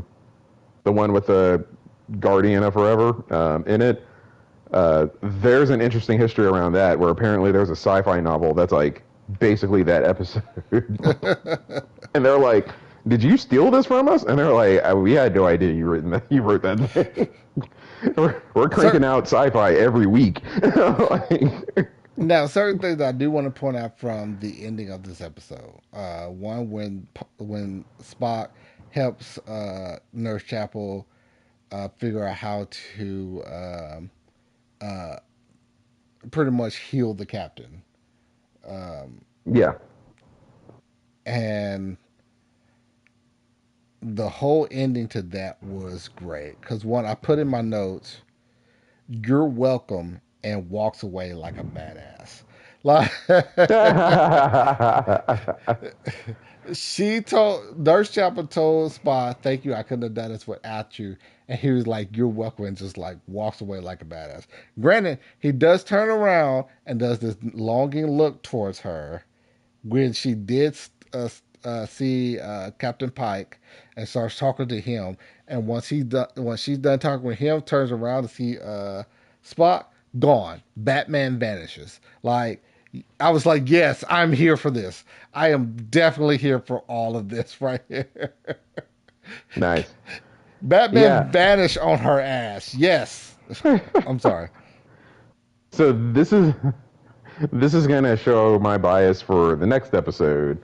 Um, I am totally over this Spock and Chapel storyline, and I think you were kind of alluding to that maybe you are as well. So I thought that was a good ending to that storyline if that's where they had left it. But I guess I we'll do get to it in a minute. I do feel like we should have just ended it there. I Yeah, agree with you. And I understand what they're trying to do. They're trying to wrap up this story beat that they decided to create from season one to make it a thing. And so they felt like they're like, okay, we're focusing way too much on this, and there could be like other episodes that we will have to focus on this, and like now they have to focus up because they only have two more seasons after this. So I get it, but also at the same time, like we didn't have to rush the whole ending to this whole uh, will they, won't they? Like we could have drawn this out for another season if we needed to, if we truly needed to. So you wanted more of the Spock and Chapel stuff, or So I like Chapo and Spock, to be honest with you. oh, you like it? I don't like Yeah, it. I'm I over said it. this for the I'm over it. previous season. Like I'm here for this. I'm here for the Nurse Chapel and Spock thing. I really truly love the Nurse Chapel character, period. Anyway, so like I want to see more of And her. actress. Uh, she's gorgeous. Like I'm throwing it out there. I love her. I love her. I would not have been mad to see more of this particular storyline that they wanted to point out, but it seems to me like they wanted to wrap this up and put it in a nice bow before they got too much into the other parts of the season that they want to go to. So Yeah, but they didn't, as we'll get to in the next episode. But they didn't do that. I Like feel if like this they was the did. end of it, I feel like they did even within that. okay. But Well, you might feel you'll have different. We'll to. get there. So this is starting to reach because we both watch Arrow, Oliver Queen, Felicity levels with me, where I'm Yes. like, Oh, that's really that's a good way of putting this out. yeah. Yes, you're right. So I'm just kind of like, I'm done with it, and especially since we know Spock and Chapel don't get together ever. I'm just like, please let's move on. I think they're trying to do an arc that started in Discovery where like Spock is having a relationship with his emotions that he's trying to figure out, Yeah. and we know where he's going They're to end definitely up doing at. that. They're definitely doing that. And And I think I'm just I agree mhm. with you on that. The my thing with it here is like how it was a thing and then they wrapped it up too quickly. I don't like story points that are wrapped up too quickly. That's Like interesting. We'll because disagree on that because because I feel like it's situations where like there's certain things that occur within, especially dealing with love. It's not wrapped up quickly. This is not in a yeah. tight bow. It is a lot of times strangely and very complicated on a lot of different levels. So um, I don't. I felt like them wrapping this up was just like we don't want to tackle this anymore. But Which I thank you. but I feel like there are certain situations that could occur between now and the end of the fifth season. Excuse me, that they could explore. So it's sad to me that they wanted to wrap this up. To me, it makes sense that they want to wrap this up because by the time we see Chapel and Spock in TOS, like there's no chemistry. There's not like a latent anything. So at some point they got to get this done, and Well, that comes people back to got to the be whole getting on retcon with thing. it. That comes back to the whole like there's a reason to retcon stuff that makes sense, and you kind of have to disband belief from certain situations that happen in previous productions that's already occurred. Yeah. Well, I'm just over in general. I want the Spock story arc of how Uh he huh. figures out his emotions to continue. I'm just ready for something else to be the trigger, be the reason why he starts to get to the point where he's like, I'm going to have a different relationship with my emotions than just letting them run free. By the time Kirk gets there, I'm going to like, You're you know, you're making me feel different about this episode though, which I'll throw out at the end here. oh, And okay. like one of the main things that I will say is that like okay, the ending part I did like how um you got to see how Captain Pike really truly loves Captain Oh, you want me to? There's like only like two more sentences. You yeah, want me go to just ahead. like, Yeah, go ahead and finish that. okay. Let's see. Ortegas is severely wounded during the escape. Hmm. She pilots that ship like a G, anyways. She does. She And does. and the Enterprise suffers extensive damage. Meanwhile, Vulcan science officer Spock. Why did Wikipedia think we needed the introduction into and Nurse Christine Chapel neutralized the Gorn eggs inside of Pike's girlfriend, Captain Marie Battelle, with the help of First Officer Una Chen Riley / Number One's augmented Illyrian blood. Okay, now we can wrap up this part. Okay, so the whole thing with him with Patel and Pike, I really loved, especially at the end here. where he was just like, Father, you win. And then he started reciting the Lord's Prayer, which suggested that his father was deeply religious, and he always tried to like get his son into it, but the son would not, for whatever reason, get into it. But it was in this particular situation that he was just like, I need something. I need to cling on to hope somewhere. Like, I need something in this point. Father, you win. Uh, Our Father who art in heaven, hallowed be thy name, which is the Lord's Prayer. Yep. I thought that was really cool as well. And really, you know, just being Christian myself, like, I see so much of that ethos in Pike, Mm-hmm. in Mm-hmm. him as a leader, that it's interesting that he almost isn't canonically now, like, or has Yeah. but you can tell that influence is there because he has a moment where where they're talking about the plan to do like the solar thingy or whatever they're doing with the binary stars Uh huh. to trigger the hibernation. And Scotty's like, this thing's gonna uh, potentially blow the whole ship up.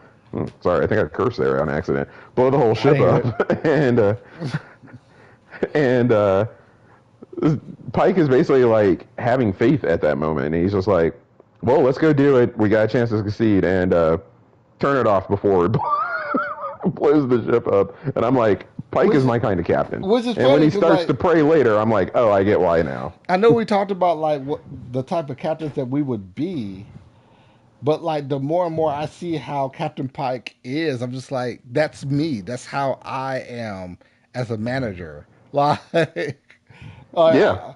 I'm that cynical in a situation where it's just like, oh, the decision that I made could actually be catastrophic, but on the other end, if it's not, it will make me look really, really good. So we have to make this decision, and so I'm just going to make light out of it, and I do that, and my people are probably just like,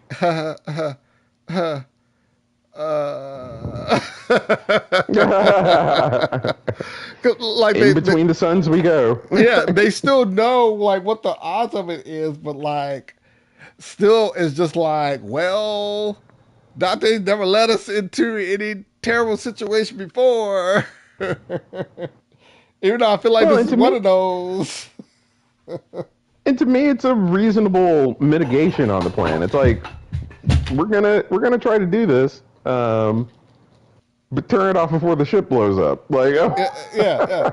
Maybe we can just turn it off before the ship blows up, and everybody else knows like shit can happen to no, the we can't. point where you can't turn it off. This is likely not going to be the case. Exactly. But yeah, so like it's interesting. I know And it's a Sunday and I could like get into the pulpit right now, but like him having seemingly even a like very controlling, mm-hmm, rigid Christian background mm-hmm. seems to me that in him rebelling against it and adding depth to that character by introducing a conflict with his father over it, him still having somewhat of the spirit and the ethos of it to like even this moment of great crisis to turn to it. It's like to me it explains a lot of him as a It captain. I does. know Star Trek's not supposed to be religious It and does. supposed to be humanist and things like that. I guess maybe we'll do that episode one day if I have the strength. Yeah, but you say, like you say humanist, but like that's humanist is also being part of like what humans really grasp onto, and religion is one of those big things. Yeah. So like it's still doing what Gene Roddenberry seeked out from the very first episode of the original series. So Yeah. Yeah. So it's a good moment that you brought up there. That I'm glad we got to talk about. and then him Um, also pointed out like when she was finally awake and he's able like express like how gratified he was. Like one of the main he said like, I really don't want to lose you, which like suggested to me like he was at that point of like no, she is it and we need to tie this knot, which is going to yeah, go into the next episode. he's in love with her. Yeah, yeah, yeah. But yeah, we We got that in the next episode as well. Oh, and the other thing that I wanted to point out was when they finally like banished the Gorn back to their uh the system where they hibernate and stuff, and how he pointed out like oh well, this is, I guess we made this somebody else's mess to clean up, which What pointed does out to that mean? Captain Kirk. I think they pointed out to Captain Oh, Kirk okay. and like when he dealt with the Gorn and stuff. So Okay. I need to go back and rewatch that episode because I don't remember there being stakes on that episode like there were on this one, but okay. I can get with it. I can get with it. Are we doing our last few notes before we yes, yes, wrap up this episode? Is that that was the where last you're few of my leading us? notes for this one. Okay, What so about you? my last few notes are one. I thought it was disgusting that their guns, their phasers, were in the I guess the excrement, the shit. Uh huh. Hmm. I would have wanted to use my gun after that, but I would have. Oh, I would have But I used would my have been washing my gun hands. wholeheartedly. Oh no, no, no! I'm I not wouldn't an even thought idiot. about it until I got back to the ship Yeah, and exactly. probably took like This 8 baths back to it's like, what was I back. just touching for the last like 6 hours in this gunfight? Uh huh. That's fair. Uh huh. Uh, I think at some point I did get a little bit confused by the A, B, and C plots because I have a note here that says I have to admit I'm not sure what's going on. Hilarious. So I think the writing could have been a little bit better and clearer on this episode. But I think I made that point earlier, so I won't be too repetitive.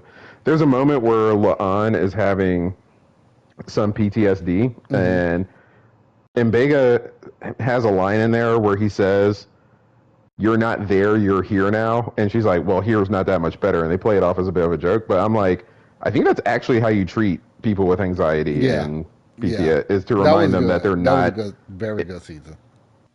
Or Yeah, very not season, scene. Excuse me. yeah. I have another note that just says Gorn attack. This is bad. I don't remember what that's in reference to, but Hmm. I stand by it. Uh, the Gorn generally aren't fun. And then the last two notes I have are related to each other. I love how they study into it, and I love how understanding your enemy is key to getting out of this situation. Because they were never going to win the firefight Oh with yeah. them, and they can't win Yeah. fist fights with them. They had to science it, explore, and seek understanding, even in people that they're basically at war with. Hmm. De facto war with in this. And I think that was very Star Trek to be like, and one of the breakdowns I watched after this, so that I could just make sure I caught as much as I could in the episode.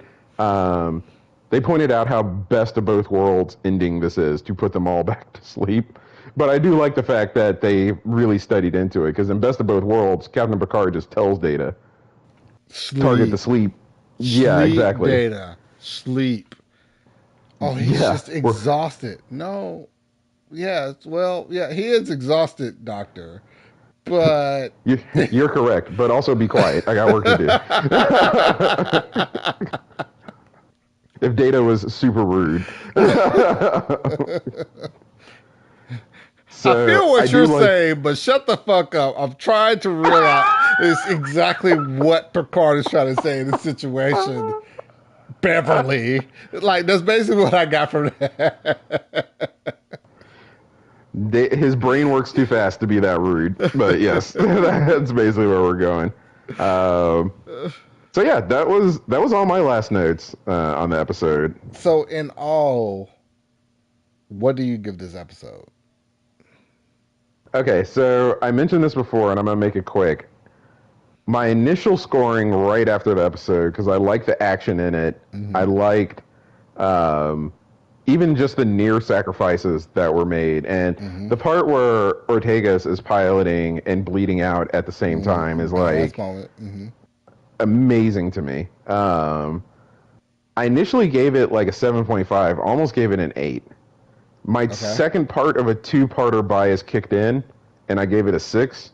So I'm gonna stick with that because it's my score, and I get to be as biased as I want. Of But I was course. I glad to mean, see, it's how you feel. yeah. But I'm glad to see Strange New Worlds is back. It gave me a very highly entertaining episode that did resolve Hmm. everything that happened in the first part. But it was one of those things where I left the episode and I was like, that was exciting, that was good, and then just like as my brain chewed on it over time, I was like, you know what, I didn't feel it as much as I was feeling it right when I ended. So I'm gonna stick by my score of 6. Okay, so I will have to say that I really enjoyed this episode. I'm happy that Strange New World is back. I went into this episode like, yes, this is like everything Star Trek. I had really no big qualms with this episode or no issues. Granted, like with us talking it out, it did kind of like change some of my perspective on certain things. But overall, I really enjoyed this episode. So my initial scoring was a 9 out of 10. That was my Whew. initial. Yeah, I gave it pretty high because I was just like, I'm excited that it's Nice. back. Like seriously, I'm excited that it's Yeah. back. I really enjoyed this episode. This is an episode that I will rewatch, like Mm-hmm. happily rewatch. Um, Upon our discussion, talking about it and understanding like certain nuances and like certain things that like may have pissed me off for lack of a better term, like the there are four lights moment that we just had. Um, I'm going down to an 8 out of 10. Okay. It wasn't a terrible episode. It wasn't No. actually one of the best episodes, but it was enough to where I enjoy watching it, and I would watch it if it was on TV and I like turned on to it and this episode was on. I wouldn't change the channel. That's the way that I look at it. Yeah, yeah, and I think my score could be interpreted as being a bit of a detractor of the episode, which I'm not totally.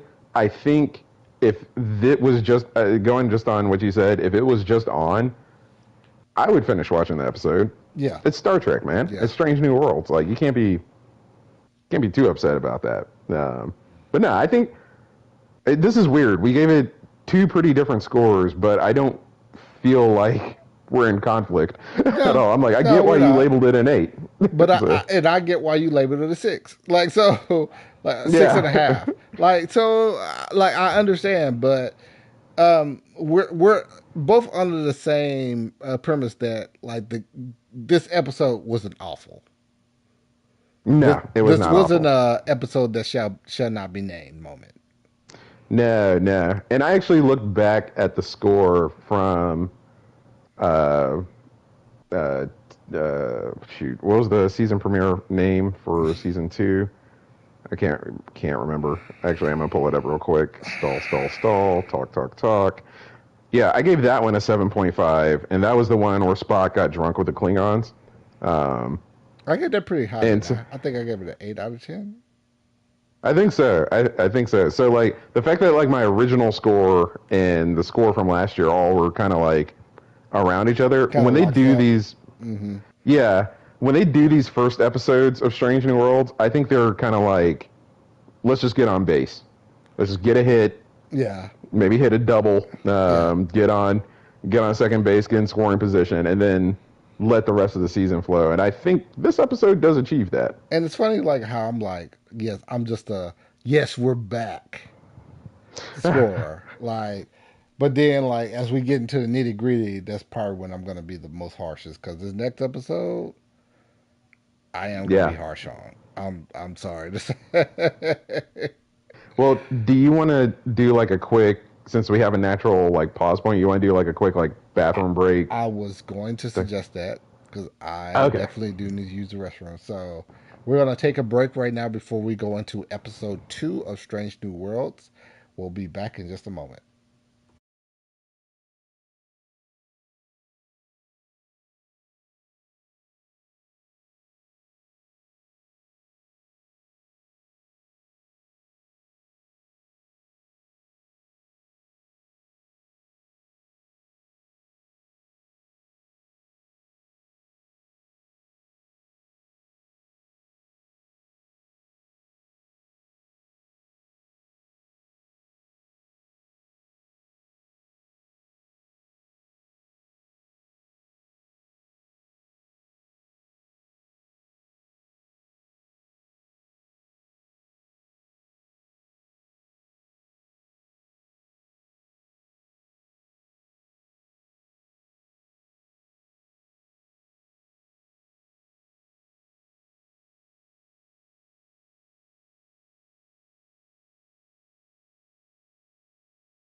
All right, we are back. So with part two of Strange New Worlds, they came out with episode one and two within the same week. I don't understand why they did this.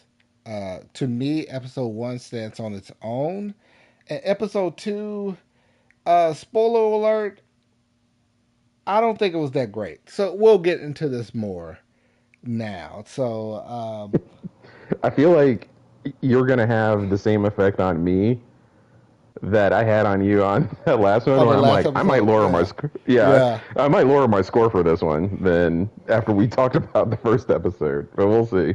Well, go ahead with the recap, Patrick. I'll let you go through the whole Okay, recap this time. okay, you want me to just read the whole thing? Yeah, Got it. let's go. Yeah, let's go through the whole thing. Right off the bat, there's something in here that I don't like, but I won't comment on it until we get there. Okay. Uh, 3 months after the Gorn conflict, the Enterprise has been repaired at Starbase 1, and the crew prepare to celebrate the Federation's 100th anniversary. Following her research fellowship with archaeologist Dr. Roger Corby, Chapel rejoins the crew and brings Corby as her new romantic partner. I don't know why the Wikipedia writer didn't just write boyfriend, but whatever. Disappointing Spock, who had hoped to rekindle his relationship with her.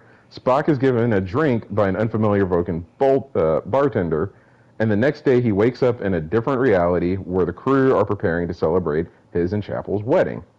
The same unfamiliar being now appears as an Andorian wedding planner. Corby is aware of the change and confronts Spock, who regains his memory after punching Corby, which is great. Sorry, I know it's supposed to be editorializing. At the wedding ceremony, Chapel regains her memories after Spock recites a poem that Corby once read to her. They confront the wedding planner, who is revealed to be a childlike, extra-dimensional being and is reprimanded by his father. The beings leave and reality returns to normal. The crew celebrate except for Ortegas, who is emotionally scarred from her experience with the Gorn. And that's it. All right. So we're gonna go. We're gonna go through this piece by piece from the beginning of the episode to the end. And one of the main things that I did want to point out from the beginning of this episode is like I love the whole retconning that they did with the AI robots that come out and help the crew when they're trying to like rebuild Yeah. a ship and everything. Uh huh. No, I'm agreeing with that because I'm like, I don't know if it's just the fact that CGI is Mm-hmm. cheaper and more Yes. available now, Yes. and that's why we have robots. But the fact that it was always just people fixing the ships and all the other Never shows, made sense. It never made sense.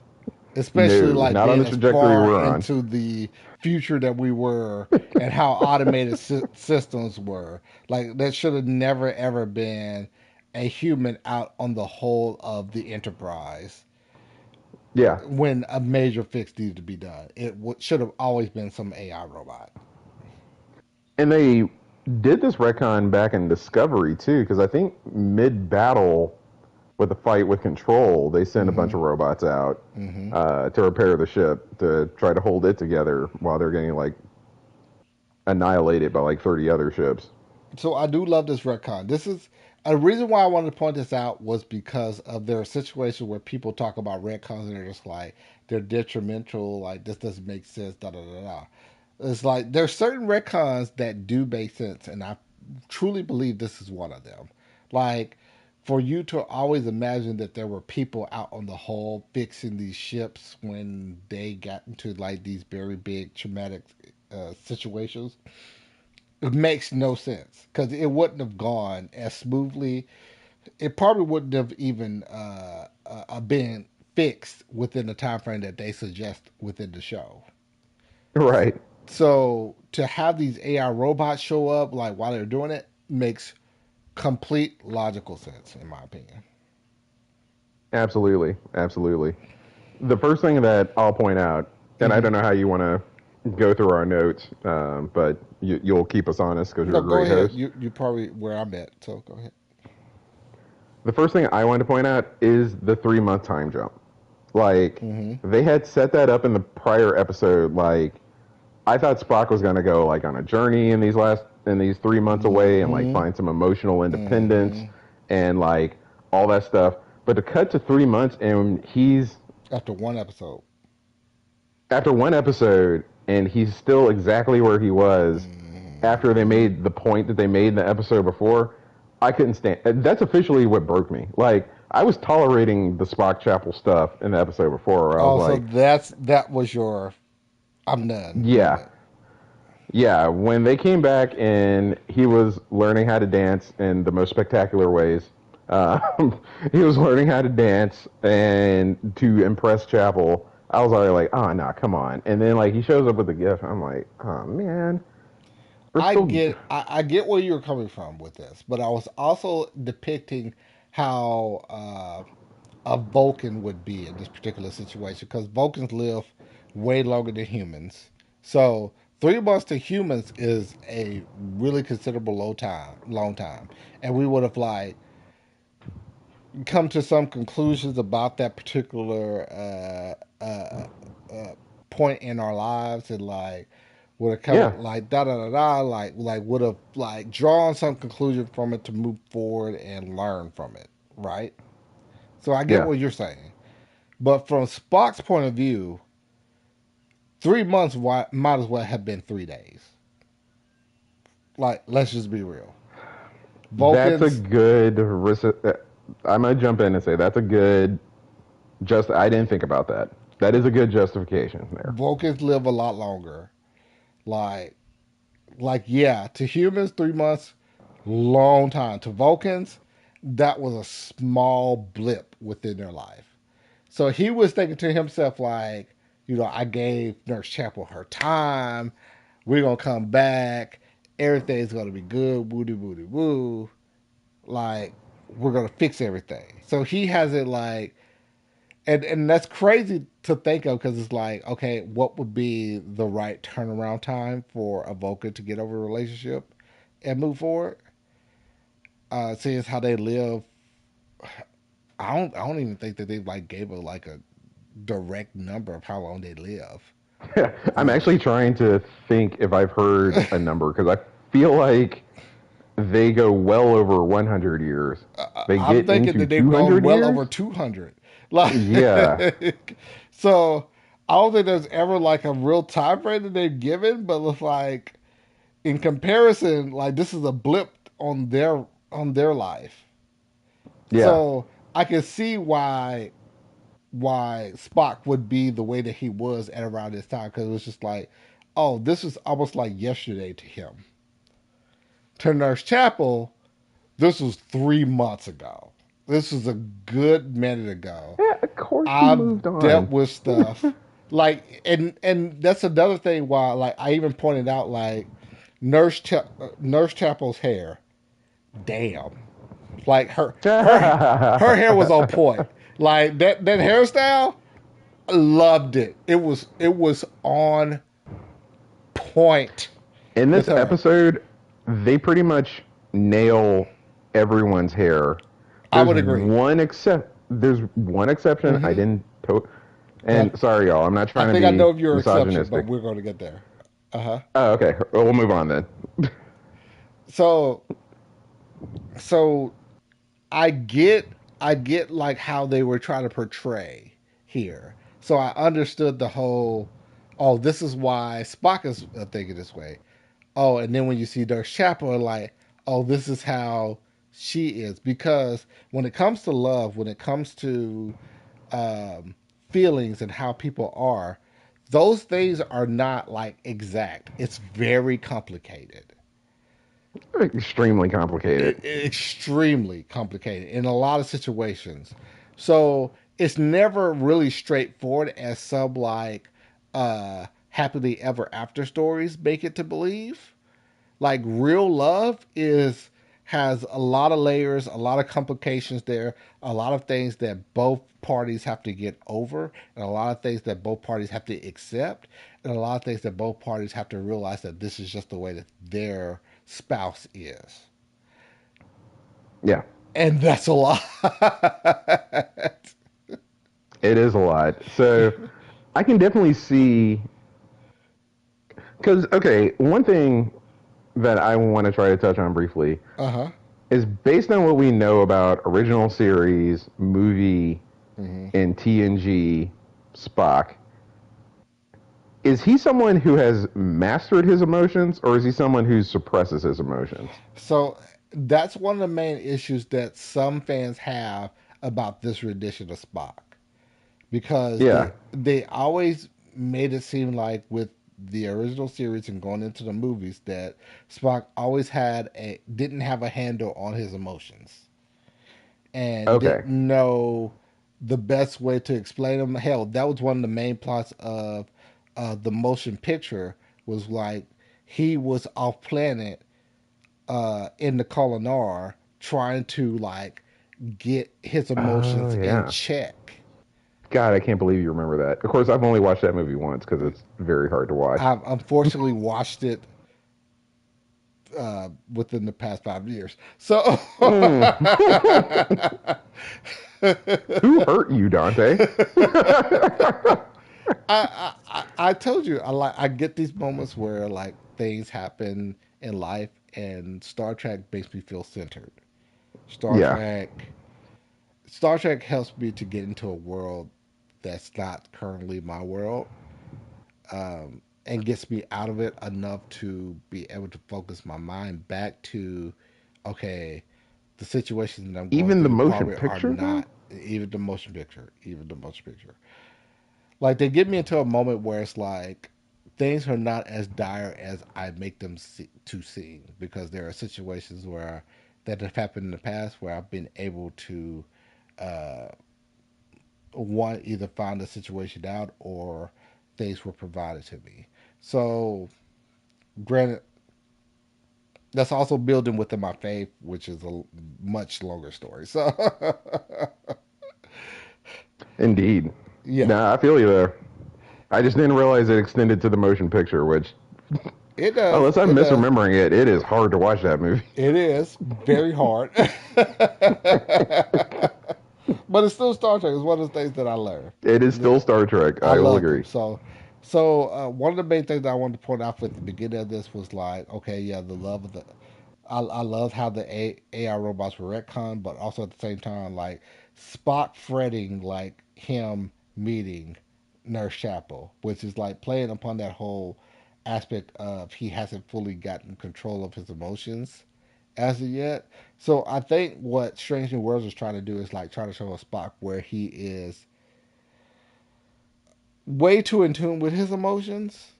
So it's like you have to like pull those back, and so by the time you get to the original series, it's a Spock that's like gotten to the point where he's toned those emotions back, but then he has to Yeah. realize like that's a part of him. So he has to learn to like accept them when the time is needed. Well, I think that's the like secondary thing that is annoying me about the Spock Chapel stuff Uh because huh. at some point he makes a decision to do what you just described. And I'm trying to figure out how this storyline gets him to this decision, or is it something else that gets him to Well, this decision? as Like he's made someone it. as someone who was also a hopeless romantic growing up, Okay. I kind of saw the direction that the writers were trying to go with this. Was trying to show like this was have you saw the movie The Breakup with I Jennifer have not. Aniston and Mm-mm. oh, what's his other name? Dude's also really funny. I can't think of his name right now. But they were trying to show an aspect within this episode where a will they won't they situation that turns out to be no they won't. Yeah, they won't. Yeah. And they were trying to do a realistic expectations of like just this crap happens. Like I don't know how many times where I've heard this in real life where two people really liked each other and complications occur where like they weren't able to maintain their relationship, and that one person went to another state and the other person went to the other state, so they weren't able to keep up, blah, blah, blah. And then they come back to each other not only like a year or so later to be able to like catch up, and it turns out like that a lot of stuff happened between now and then. That's what they Yeah. were trying to do with this. it was yeah, it was 3 months, but a lot of things can happen within 3 months, and we know that just within our human lives. Oh yeah, I totally get what Chapel did. I was not confused at But all. Like, but it did make me like as someone like, and I pointed this out with last season's episode where they had the two of them get together. I was like, I'm here for Nurse Chapel and Spock relationship, mm-hmm. but I also feel like at this point y'all are beating this relationship into the ground at this point. So And we are agreed on that. yeah, Like, I want, like, I love the relationship, but also at the same time, it's like I feel like this shouldn't have been something we should have like done in season 3. I feel like this is a season 4 type episode.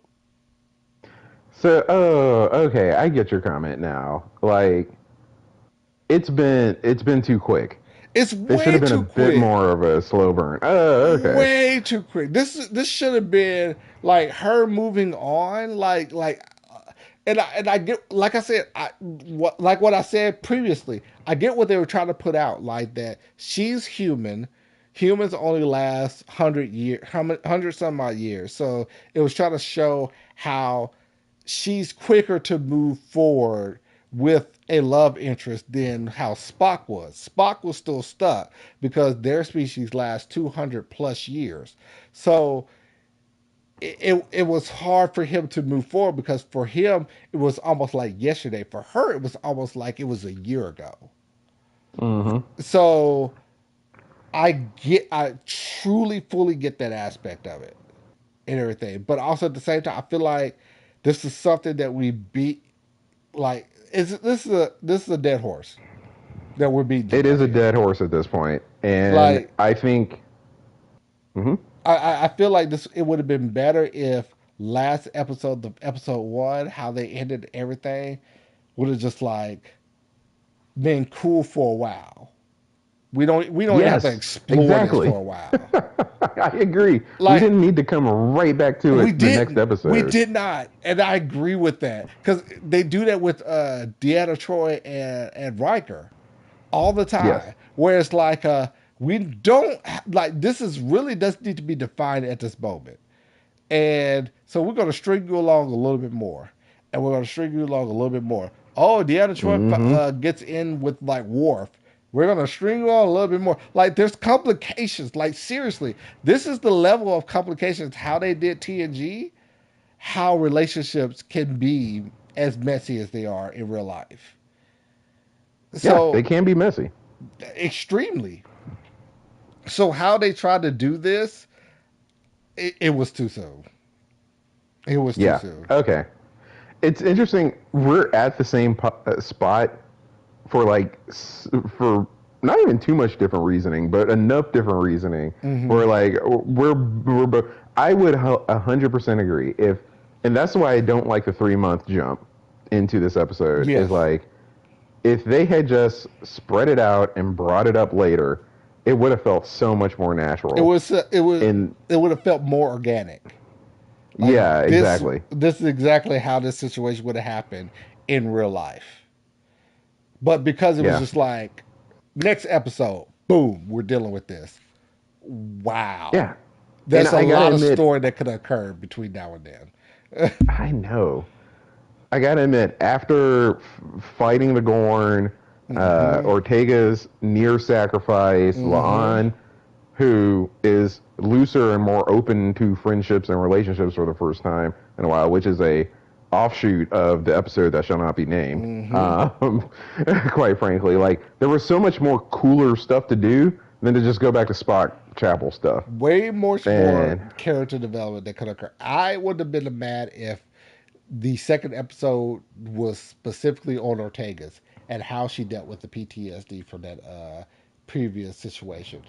It would have yeah, made so much more difference because they said that same thing with the best of both worlds. They went directly yeah, they into sure did. Captain Picard dealing with the PTSD of that situation, which would have been a major callback to that season and what they did, it would have been the best direction to go, in my opinion. Like they may have like something certain things in the works that we don't know about right now, but I feel like that could have been a really good. And then you could have introduced, you could have did like I don't know, I forget the name of that episode where the captain went back to France and like you got to see how his Was siblings it and brothers or family I or think it something was like that? brothers, something like that.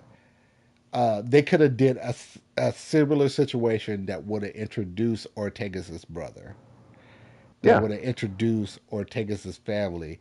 You would have got to see a also a Hispanic or Latino type family within that century. So you would have been putting more emphasis on that as well. Like it, oh my God. Now I'm thinking about this and I'm like piecing it out more. I'm pissed off that they didn't do this. Like I know. And the thing is, both you and I are pretty forgiving of plot holes, or pretty forgiving of the creative choices that uh they huh. make. Like we try to like stay within that bounds, but man, they made one here where it's just like it's hard to not think about everything else that could have been done. And I don't know why Spock Chapel got to the top of the list of like we got to do this in episode 2, and to your point, release this with the first episode so we can just Yes. do all this together. I'm just like, why? I'll I tell thought, you. Okay, I'll tell you what I thought of when they stated that this episode was named "Wedding Bell Blues." So that was the name of the episode 2, season 3 of Strange New Worlds, "Wedding Bell Blues." mm-hmm, I truly thought that, oh, okay, thinking about how like things occurred, Christopher Pike is going to just be like, "F it, I'm going to propose to her. We're just going to get married," and that's what this bruh, whole episode is going to be about. bruh. I got a note in my notes that says propose Pike WTF. Yes. It, What like is he doing? it makes perfect sense with his character. I would not have been upset with that at this point. It makes sense. Y'all have been through so much stuff. She has a thought of her end of the life now. You know how the end of your life is going to look. It would have made just more sense that y'all would have like, I hate to say it, trauma bonded off of that. Like it would have made just perfect sense with just the knowing the human thought process and how things occur. It would have made sense for something like that to have occurred to where y'all would have gotten married after that, because y'all were even talking about her and her next command and what that Right. looks like. Yeah. Yeah. I'm not gonna lie. A little bit behind the scenes, my controller totally died during what you were saying. Um, I hope that didn't interrupt the show, but I just had to make like a No, quick switch. you know what? But No, I no. I normally don't do this. I Patrick, I don't do this, but I feel like it's warranted. Okay, you here we understand? go. I'm jumping in with you. Go for it. No, no, no. This is a there are four life moment if we didn't need to have one. All right. I was like, I was going to like only try to control myself for the one, but this deserves a second. There are four life moments. This doesn't Can, make sense. Pike should have proposed. Like that should have been the Wedding Bell Blues episode. All right. I is the drama around exactly? Okay, look, I'm gonna let you finish. I don't mean to be like some Yahtzee out there that did that to Taylor Swift, but a black Yahtzee that did that. As a single person in this world, I'm gonna get personal for a moment. This is the healthiest relationship on the show, and I see it, Oh and my I'm God. like, Thank you. Thank you. Thank It is you. 100% the healthiest relationships on the show. And if I could have that in real life, I would propose in like 2 seconds. It would take me no time to do this. she And she gets Pike on a level that no one else does. Even the no rest of one the crew, else. the crew that is closest to him, doesn't even get him on this same level.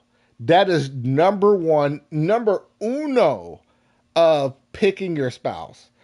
The second Yeah. thing is how she relates to him during traumatic experience.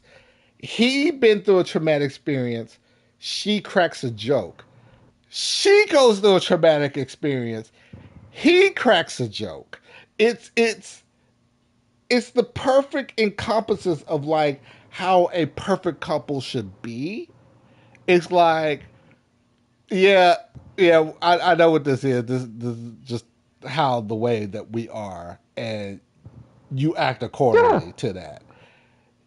This man was so broken down at the thought of that Gorn infestation. Mm-hmm. I guess that's the best way to describe it. Infestation. That's the best way to put it. uh, Unaliving her. That this man turned back to religion that he had rejected from his father, Yes. and yet we can't put a ring on it. Like, let's not Yes. worry about the future. We know that the Yes. beep chair is in the future. We know, and we as fans know that Spock's going to take the beep chair to back to Talos 4, and it's going to be a Mm-hmm. cool episode of TOS. So we know all that's in the future, but we can't worry about the future too much as human beings. And I say this as a strategist who thinks about the future a lot. We can't worry about the future too much as human beings. She is Because right here, right there. Ring here's it. here's the best thing about that from a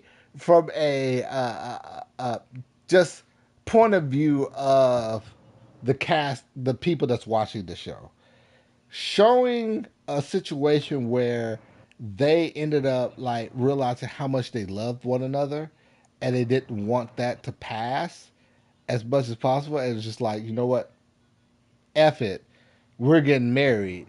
It would have thrown more drama into that situation because we know they would not been able to serve on the same ship. We know Yeah. it would have been situations where it's like, oh, they have to like try to find the correct assignments for one another to not only satisfy their relationship but also satisfy their careers. So it would have threw Which like is that. also a real life thing. I'm It sorry to jump in. completely a real life thing. Whose career is the priority is a real life Yes, couple situation that you have to talk about over and over and over again.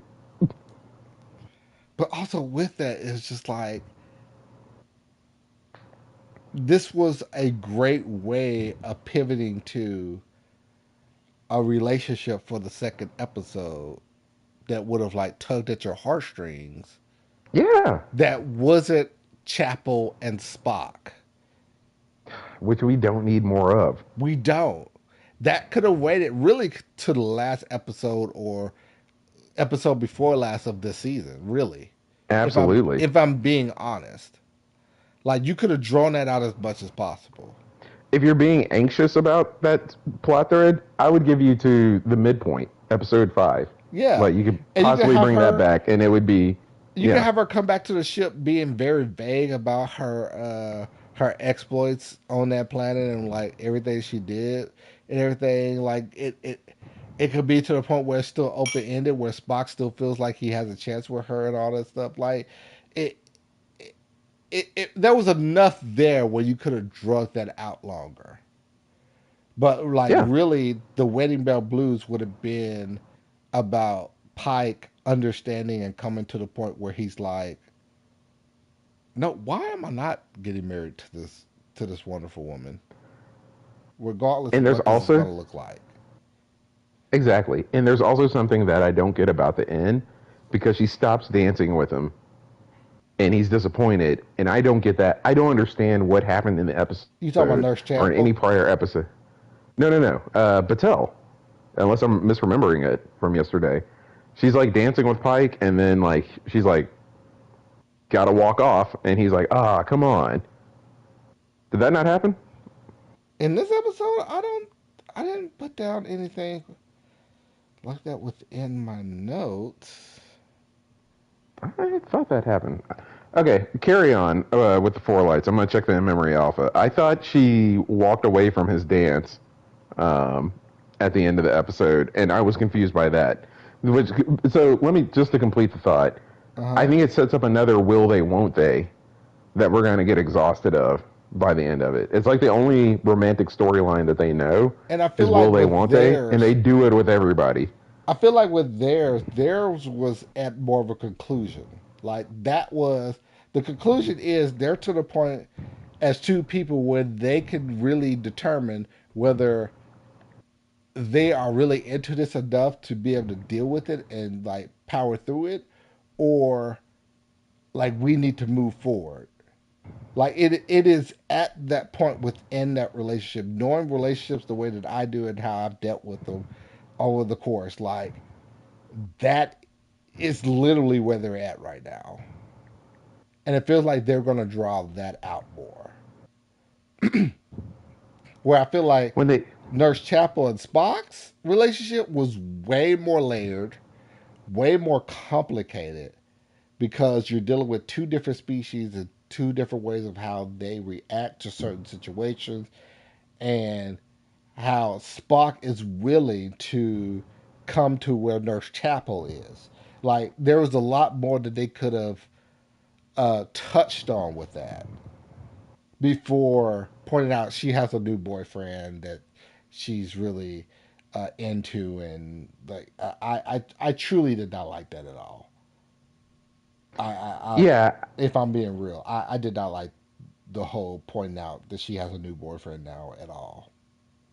you want to know how avant-garde our conversation is? Not to take away from the four lights moment. Mm-hmm. Um, they don't even have the complete in-memory alpha up yet. Oh my gosh. Yeah, Dr. Corby, Corby, Kobe, whatever her name, whatever his name is. Like Dr. Roger Corby. Okay, so I, I did not like the addition of him this soon within the series. I understand that this was a situation where it was going to have to go at some point, but we could have, like I said, we could have drew this out longer before we got to this point. absolutely.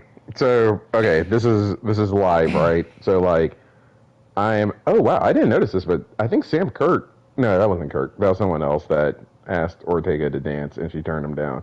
Yeah, okay, so I'm watching this.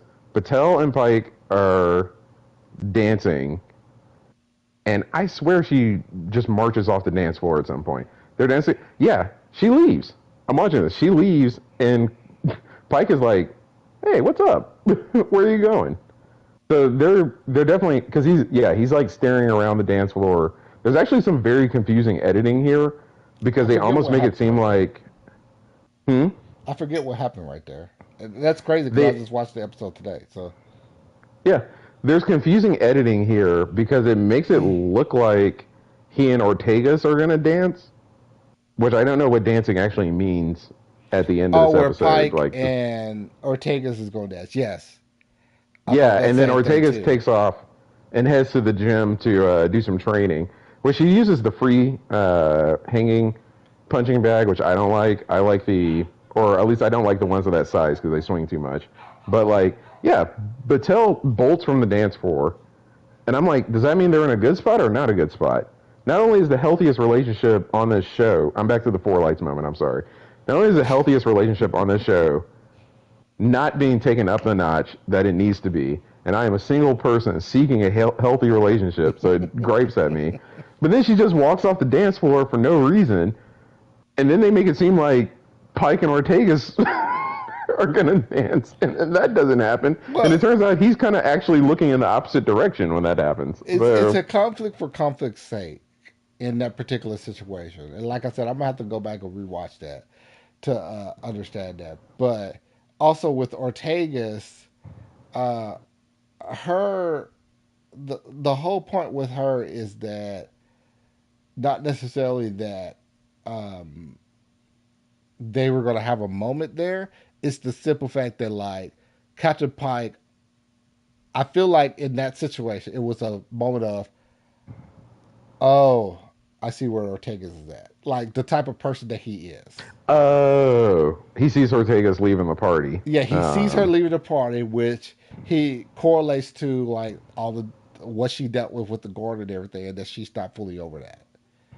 So Yeah, I yeah. see him like being that type of leader, which is the So type he's of being leader a that I would be. captain, not Exactly, exactly. okay. That makes total sense because Even though that's he what Pike just would dealt be. with the whole crap of his significant other leaving, like it was still like he was still aware enough to be able to see that. Which I still don't get why Battelle leaves. We're gonna end the four lights moment. I know. I kind of took over your Mm-hmm. four lights moment because can I No, it's say it again? I'm understandable. It single, was it seeking a healthy relationship. it it it, it, And I'm it, just like, come on, it give me almost broke this. me. It almost broke me watching it. I'm not gonna lie. It almost broke me. Whew. It was rough, man. That man needs to just propose to that woman. And here, okay, so here's the thing. I don't think every, just to get outside of Star Trek for a moment, I don't think every conversation about whose career is the priority in the relationship needs to always resolve to the man. In this situation, if Captain Patel put Mm-hmm. her career on the back burner a little bit to be on the Enterprise this way, like, Mm-hmm. she'd be a captain on the Enterprise. Like, I Mm-hmm. mean, like, it would be okay. But and that's the thing. It's She gonna also is work. a JAG officer, and I think Yeah, also along with that, she's some sort of type counselor as well. Like yeah. she she could be a captain on the ship and it not be an issue with the command structure At now. all. Because It wouldn't like even threaten Una because they're besties now, even though she prosecuted Una. They're besties now. Or yeah, that should be. it wouldn't even help. It wouldn't even made an issue there either. Like so, it would have been fine. And I granted like you kind of want to draw this out more too to realize like there's more complications there for because we can do a whole episode of Strange New Worlds just on this one situation.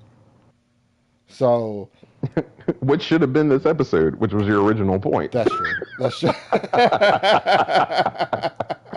I'm trying to give them the benefit of the doubt. I'm trying to. Why? Because this is your four lights. You triggered the four lights. I did trigger the four lights. You're right. And Right. your point is so correct that I took over your four lights to talk about things. There was no point. There's no point.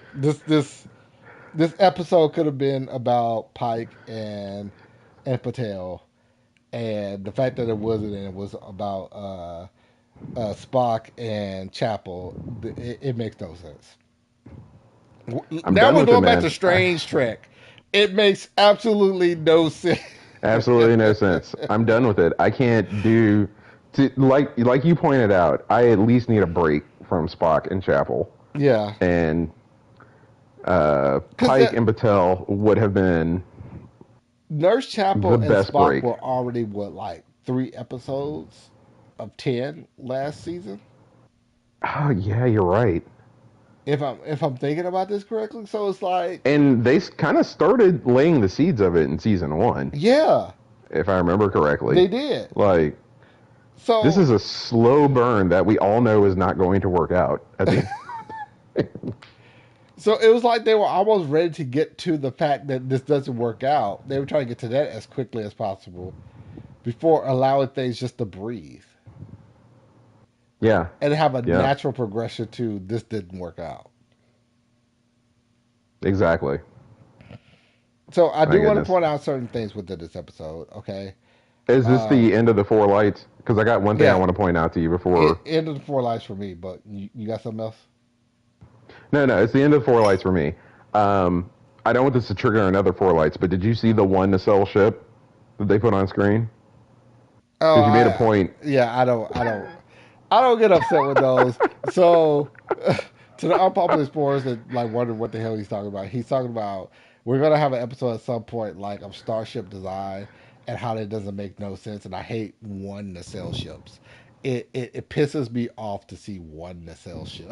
Because it's There like, was one so prominently on screen that I literally was the Leonardo DiCaprio meme, and I was like, "Look at that!"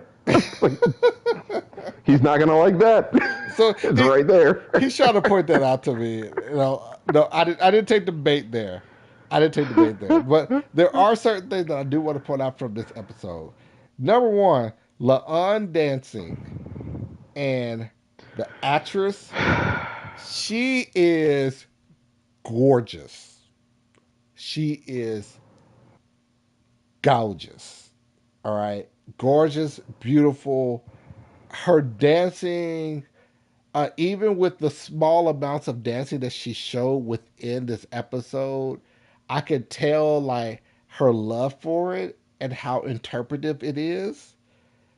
It, oh, it, When if uh, okay, it so made me I have a said certain level of respect for the actress that plays her. Keep going. Go ahead. same here, and I said I wasn't going to talk about this on the stream, but I follow almost all of the Strange New Worlds folks on Mm-hmm. social media, primarily through Twitter. I'm not going to name it the other thing, 'cause, well, I don't want to get political. But anyways, Anywho. mainly through Twitter. And I think she's on TikTok a lot, promoting her music and her musical performances, which has a lot of dance and Mm-hmm. stuff. So when Mm-hmm. I saw her dancing, I was like, wow, they wrote it into the character that the real life actress can actually sing and they did the singing last year I mean, it makes sense. with the musical episode, and now they're doing the dancing, and it's like, oh, this is really cool. But then to your point, they kind of pan out, and I'm like, oh yeah, I'm also really attracted. She is. Oh my god, she is so beautiful in this episode.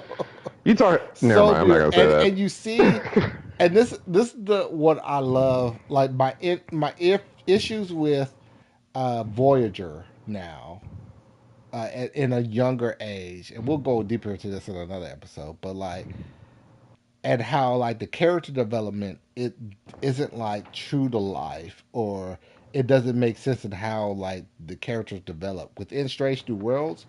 It like the development of the characters is really great, and you see like gradually over time like their just their personalities, and seeing that La'an is a dancer, and not only that, an interpretive dancer and very good at it, and they put that into her character, it means a lot, really. And it's the perfect timing because in the episode that shall not be named, the Mm-hmm. worst episode that they've done, Mm-hmm.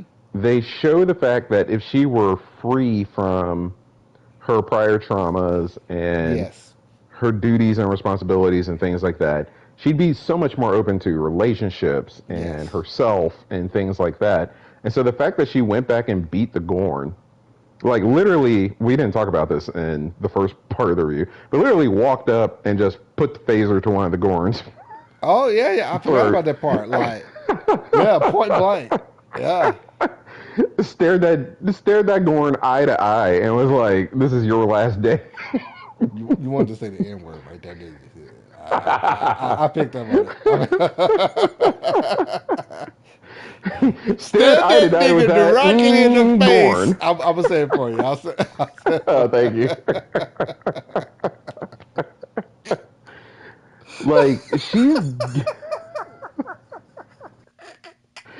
I'm sorry. absolutely. I'm If sorry. y'all don't know, we're both black. So anyway, 100%. um, she is over so much stuff at this point that it's a huge turning point. It That is. episode was a It huge is. turning point for the character. So to immediately, it's one of the like really good things they did in the episode to immediately have her start the next episode literally dancing Yeah. Yeah. and Showed how much enjoying the fact that freer she's she was as a character, and not yeah. allowing like a lot of past things to weigh her down. I completely Yeah. agree with that. And they end the episode in the same spot because I don't think they floated as a romantic thing. I don't think No, Spock's going yeah, to turn yeah. around and Not start at all. like, It's yeah. more of But a she's like, mutual hey, admiration for one another.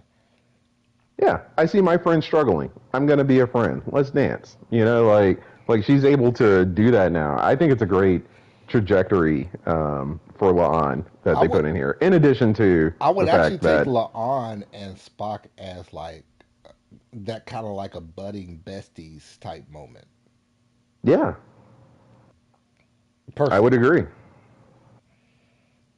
I would agree. And also, I thought the dancing lessons was quite the throwback to Data's Day yeah, with Crusher yeah, and Data. I I was like, agree. that. I I agree. thought that was pretty cool. I agree. So like there's certain aspects of the episode that's just like, okay, bravo, I see what y'all did there. That's great. But Hmm. like other areas is like, granted, like a lot of things with Nurse Chapel. Okay, number one, changing Nurse Chapel's hair to show that she's in a different chapter of her life and like she's like different than what she was. Her hair that right now, I mean, I hate to say it, I'm a man. Damn, like it's it's It's it's no it's no secret that I love the actress that plays Nurse Chapel. Like she yeah. does a really good job at it, but like the hairstyle that they chose for this season, damn. Like I tried to move Well, past it as much as possible, but like I couldn't. so I will say this as a single man. I don't know much about women's hairstyles. I do know that for both men and women, we can both pick hairstyles that don't fit our Hmm. faces exactly, our features on our faces Hmm. exactly. Like there's a good deal of decisioning that has to go around that, and I think they did from the for both her and Uhura, with one exception. Hmm. With her and Uhura, they made hair choices for both of them in this that made Yes. me go, Yes. "Oh, I see you in a different light because you're Yes. framing your face and your features quite differently than than I had seen you before." It's that friend that you've been seeing like for practically your whole life, and then they decide to make a change, and then you look at them in a different light. You're just like, I didn't know you could look like this. Damn. So Yeah, everyone exactly. has just about everyone has had some type of situation like this. Like, so I don't think I'm off base with this. No, no, no, no, no. So I kind of think of it like, we have different parts of uh, our personality and stuff. I kind of think of it as like the part of my personality that responds to attraction kind of storms into the office of my decision making personality and is like, uh, hey, update, we're now into this. And it's like, wait, what? We wait, weren't wait. into this Uh, before. What happened? wait, I was clear minded the last time we had this situation. Oh, wait, no, I don't need to be clear minded. Oh, this is going to cloud my judgment from here on out. Well, this is quite the sudden turn. It's like, yep, Which we're makes into sense. this That's now. real life. That's real life. That is real Like life. things like that occur. So like the change in her hairstyle, like yeah, I made sure to put that in my notes. Like Nurse Chapel new hairstyle. Damn. New So hairstyle, new life. She so loves Corby. I was upset with the fact that they made her confused in her. So it doesn't the way that the episode ended, they made it seem like that she was at the point in her life that she was understanding where she needs to be. That's at the end. Oh, really? Yeah, in the middle, it made me seem like she doesn't know fully where she needs to be. She's still trying to learn what that looks like. And that's where I had the issue with this Okay. episode. Because it was, because, like, seriously, like, after they had gone through the whole like Spock and her about to get married and all that stuff, and then realizing that, uh, so the guy that was there that was doing like the wishing and all that for Spock, I Oh, either Trelane. thought, yeah, I either thought like I was like in the very beginning, I was like, he's Mitzel from Deep Space Nine long time ago episode, season one, I believe, or two. You thought he was cute? I either thought he was misoplistic, like some person that was like imagined up, or Q. Okay, so quick question, Uh huh. because we had to unpack this. Did you watch the Trelane episode in TOS? I did not. No, no, no, no, no, no. Take it back. No, no, not Oh, that I did not. I have, but I don't fully remember it. So I was thinking back to that. I will completely agree with you on that. I was thinking okay, back to that, and I thought that that was the direction that they were going with this. But then when you got to the ending part where his quote unquote father came and talked it out, you realize what type of entity they were. okay. So this is gonna blow your mind. Uh huh. That is absolutely Trelane. This is a Trelane episode. Mm-hmm. I think they were trying to do they. If you hadn't seen that episode, they were trying to disguise the fact that Spock wouldn't recognize Trelane because he's not going to recognize Trelane like however many years ahead in the future Mm-hmm. when they encounter him again. Mm-hmm. So that's Trelane, and that's why because that episode ends with basically the same thing happened. They figure out who. Well, actually, it's much more active because it's not Deus Ex Machina. Um, they figure out who Trelane is, Uh huh. and then once they do that, Trelane's parents show up and they take Trelane away. It's the exact same thing. They're like, "This is a young kid. We're gonna pull him off. The rest of us omnipotent beings are supposed to be more responsible of this," and they kind of like carry him away, So, which is exactly how this episode ends. so I would have settled on that completely if it wasn't for one thing. What's that? The actor that they had that portrayed his father I, was I was the about to actor say that that. played Q. Yeah. So there's been a debate in the Star Trek community, Or whether it's from what I Trelane understand. or the Q.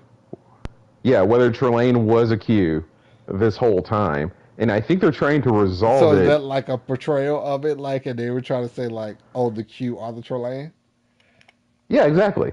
That Trelane is a Q. He's just like a kid Q, and it actually adds fidelity to a Voyager episode because they actually have a kid in Voyager. Exactly. I was going to go there. You went there. You Yeah, went there so for me. 'Cause what I think this was that same kid, but they yeah, have no concept of time and everything. So that it makes sense that they could go back to something like this and it'd be the same situation. yeah, exactly. They're going back and forth through time, and he's Mm-hmm. growing up. So Janeway is like confused as to how much this kid has grown up, Mm-hmm. and I'm like, that kid might actually be Trelane, just very much Yes. further in the future, where he's more of a teenager. Yes. Apparently, more than like 8,020 years. So What they talk about it. we are on the same mind that this is the same. Yeah, I think the writers are trying to tell us Trelane's a Q. We're watching a Q grow up. I don't know if they're going the extra step to say Trelane is the same young Q that we see in Voyager. Maybe they'll bridge that in 4 or 5 or in a different series or something like that. But Mm-hmm. yeah, I think me and you are on the same trajectory. That there's if you're gonna bring back John Delancey, I think is how you pronounce his name, to be the voice of Trelane's dad, and Yeah. we know that he's Q. Like Yeah. there's really no there's really no way to mistake it. Why would you So do that if that wasn't going to be the case? there are a few things that I want to point out before we end uh, this episode. So one, they pointed out how Scotty was not a big drinker at that I caught time, that too. which I thought was funny because like they talked about That sodium brandy turned brandy. him around on it. Yeah, and he was just like, no, I'm not too much of a drinker, but like in previous movies, he would drink some sodium brandy like it ain't nothing. So that was one. Two, Ahura in this episode looks amazing, and I love the fact that they have her like falling for Ortega's brother. Yeah, except for one hairstyle. Uh, Everything else looks amazing. What was that one hairstyle? I need to know this. I really don't like the hairstyle she had with the at the wedding. Oh, with the puffs. Yeah. I can get that. That's a some don't like that, some do. I get that. Okay. But she still looked amazing regardless. So I was just like, I Oh, don't she know. sure did.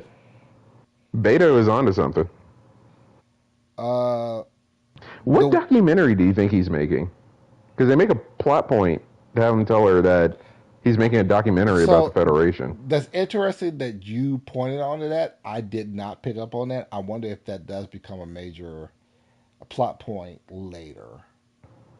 Okay. So I am curious on that. I also put in my notes wedding dress. Wedding dress for I guess uh, um, Nurse Chapel. I was like wedding dress. Get. It was a So beautiful wedding. it, Everyone was looking good at like that she wedding. looked beautiful in that. Her, but like we said, she wasn't the only one that looked beautiful in that wedding. So uh, let's see here, and I put it here. I knew it. Q and When you watch the TOS episode or rewatch it when you remember it, it feels like Trelane is a Q the whole episode. It feels like they're yeah. dealing with a Q the whole episode. But Q hadn't been a thing yet, so he doesn't identify himself as that or anything. But like, there's been long speculation on whether Trelane's a Q, and they're just like, yeah, he's a Q. He's a kid Q, so his So magic isn't as I wonder if they were setting total up for and that. complete. Yeah, Hmm. I was wondering if they were fully setting up for that. And then Yeah, lastly, I put that Ortega's has PTSD from the whole Gordon incident. So which is funny. I have a similar note where I'm like, does Ortegas think she's going to fist fight a Gorn? Because she's not. I wasn't You can sure how train. to take that last scene. I was taking it as she had PTSD, but it also could have been like, oh, she's been compromised by the Gorn, but it had like so psychological effect on her where she could like do something terrible later on, not knowingly. No, But I, I think it's just in her head because the Gorn took part of her hand, which she needs to fly. We yeah, haven't seen her fly since then, yeah. the Enterprise since that, and so in her hand were in the. And well, no, we saw her hand at the. So her hand is like healed, but I guess she has like the PTSD from Luke it. Skywalker Yeah, kind of it's fake there, but hand it's thing going not. on. Yeah, kind of like a So Phantom she, Limb situation. yeah, so she's been affected. Um, and I think I have a note here that says Ortega is me at most functions, where at some point the function dies down and you don't feel like dancing, and It's time everyone's to go like home. hype. Yeah, and I want to go home. And like that's when the anxiety creeps in. And so when she ended up punching the bag, I'm like, okay, I get what she's doing. But she is haunted by Gorn, and I think she's thinking she's almost like Laan now. Like it would be Yeah. interesting if they have a moment later where she can kind of like talk her out of trying to get back at the Gorn for what they did. So after all this is said and done, like, what do you really give this episode? Wait. I got a couple more notes. Hmm. I know the sun's going down, so we're trying to wrap it up. But I'll go quick. I have a note here that says I don't like Corby. Total f boy. Yeah, I don't like him either. I don't like that character, not in the least bit. So after this, look up his in memory alpha. I Hmm. wondered why they spent so much time focusing on him because I'm like, I don't know who this dude is to anybody. Apparently, he's like a character, or no, not a character, but he has like a plot point in TOS Oh, that comes up later. really?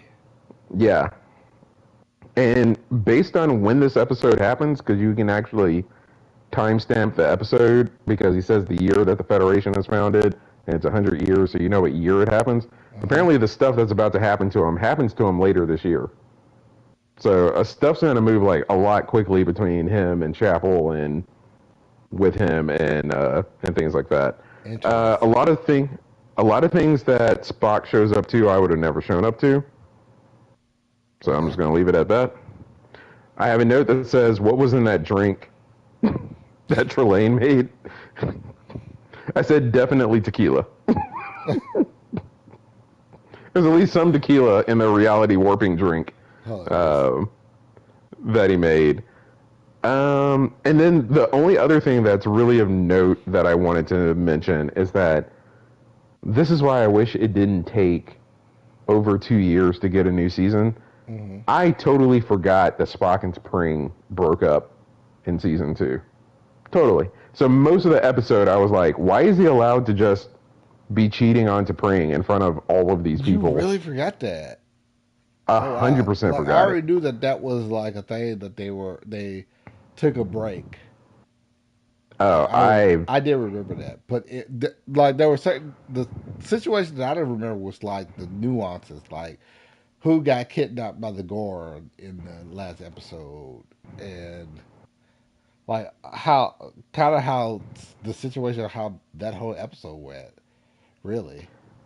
well because I what I remember the most is what I've seen the most times is Kirk and Spock fighting each other to the bitter end over T'Pring. So I know T'Pring is the main girl. Yeah, Like it gets like so back to like him being engaged to Dupree, like that.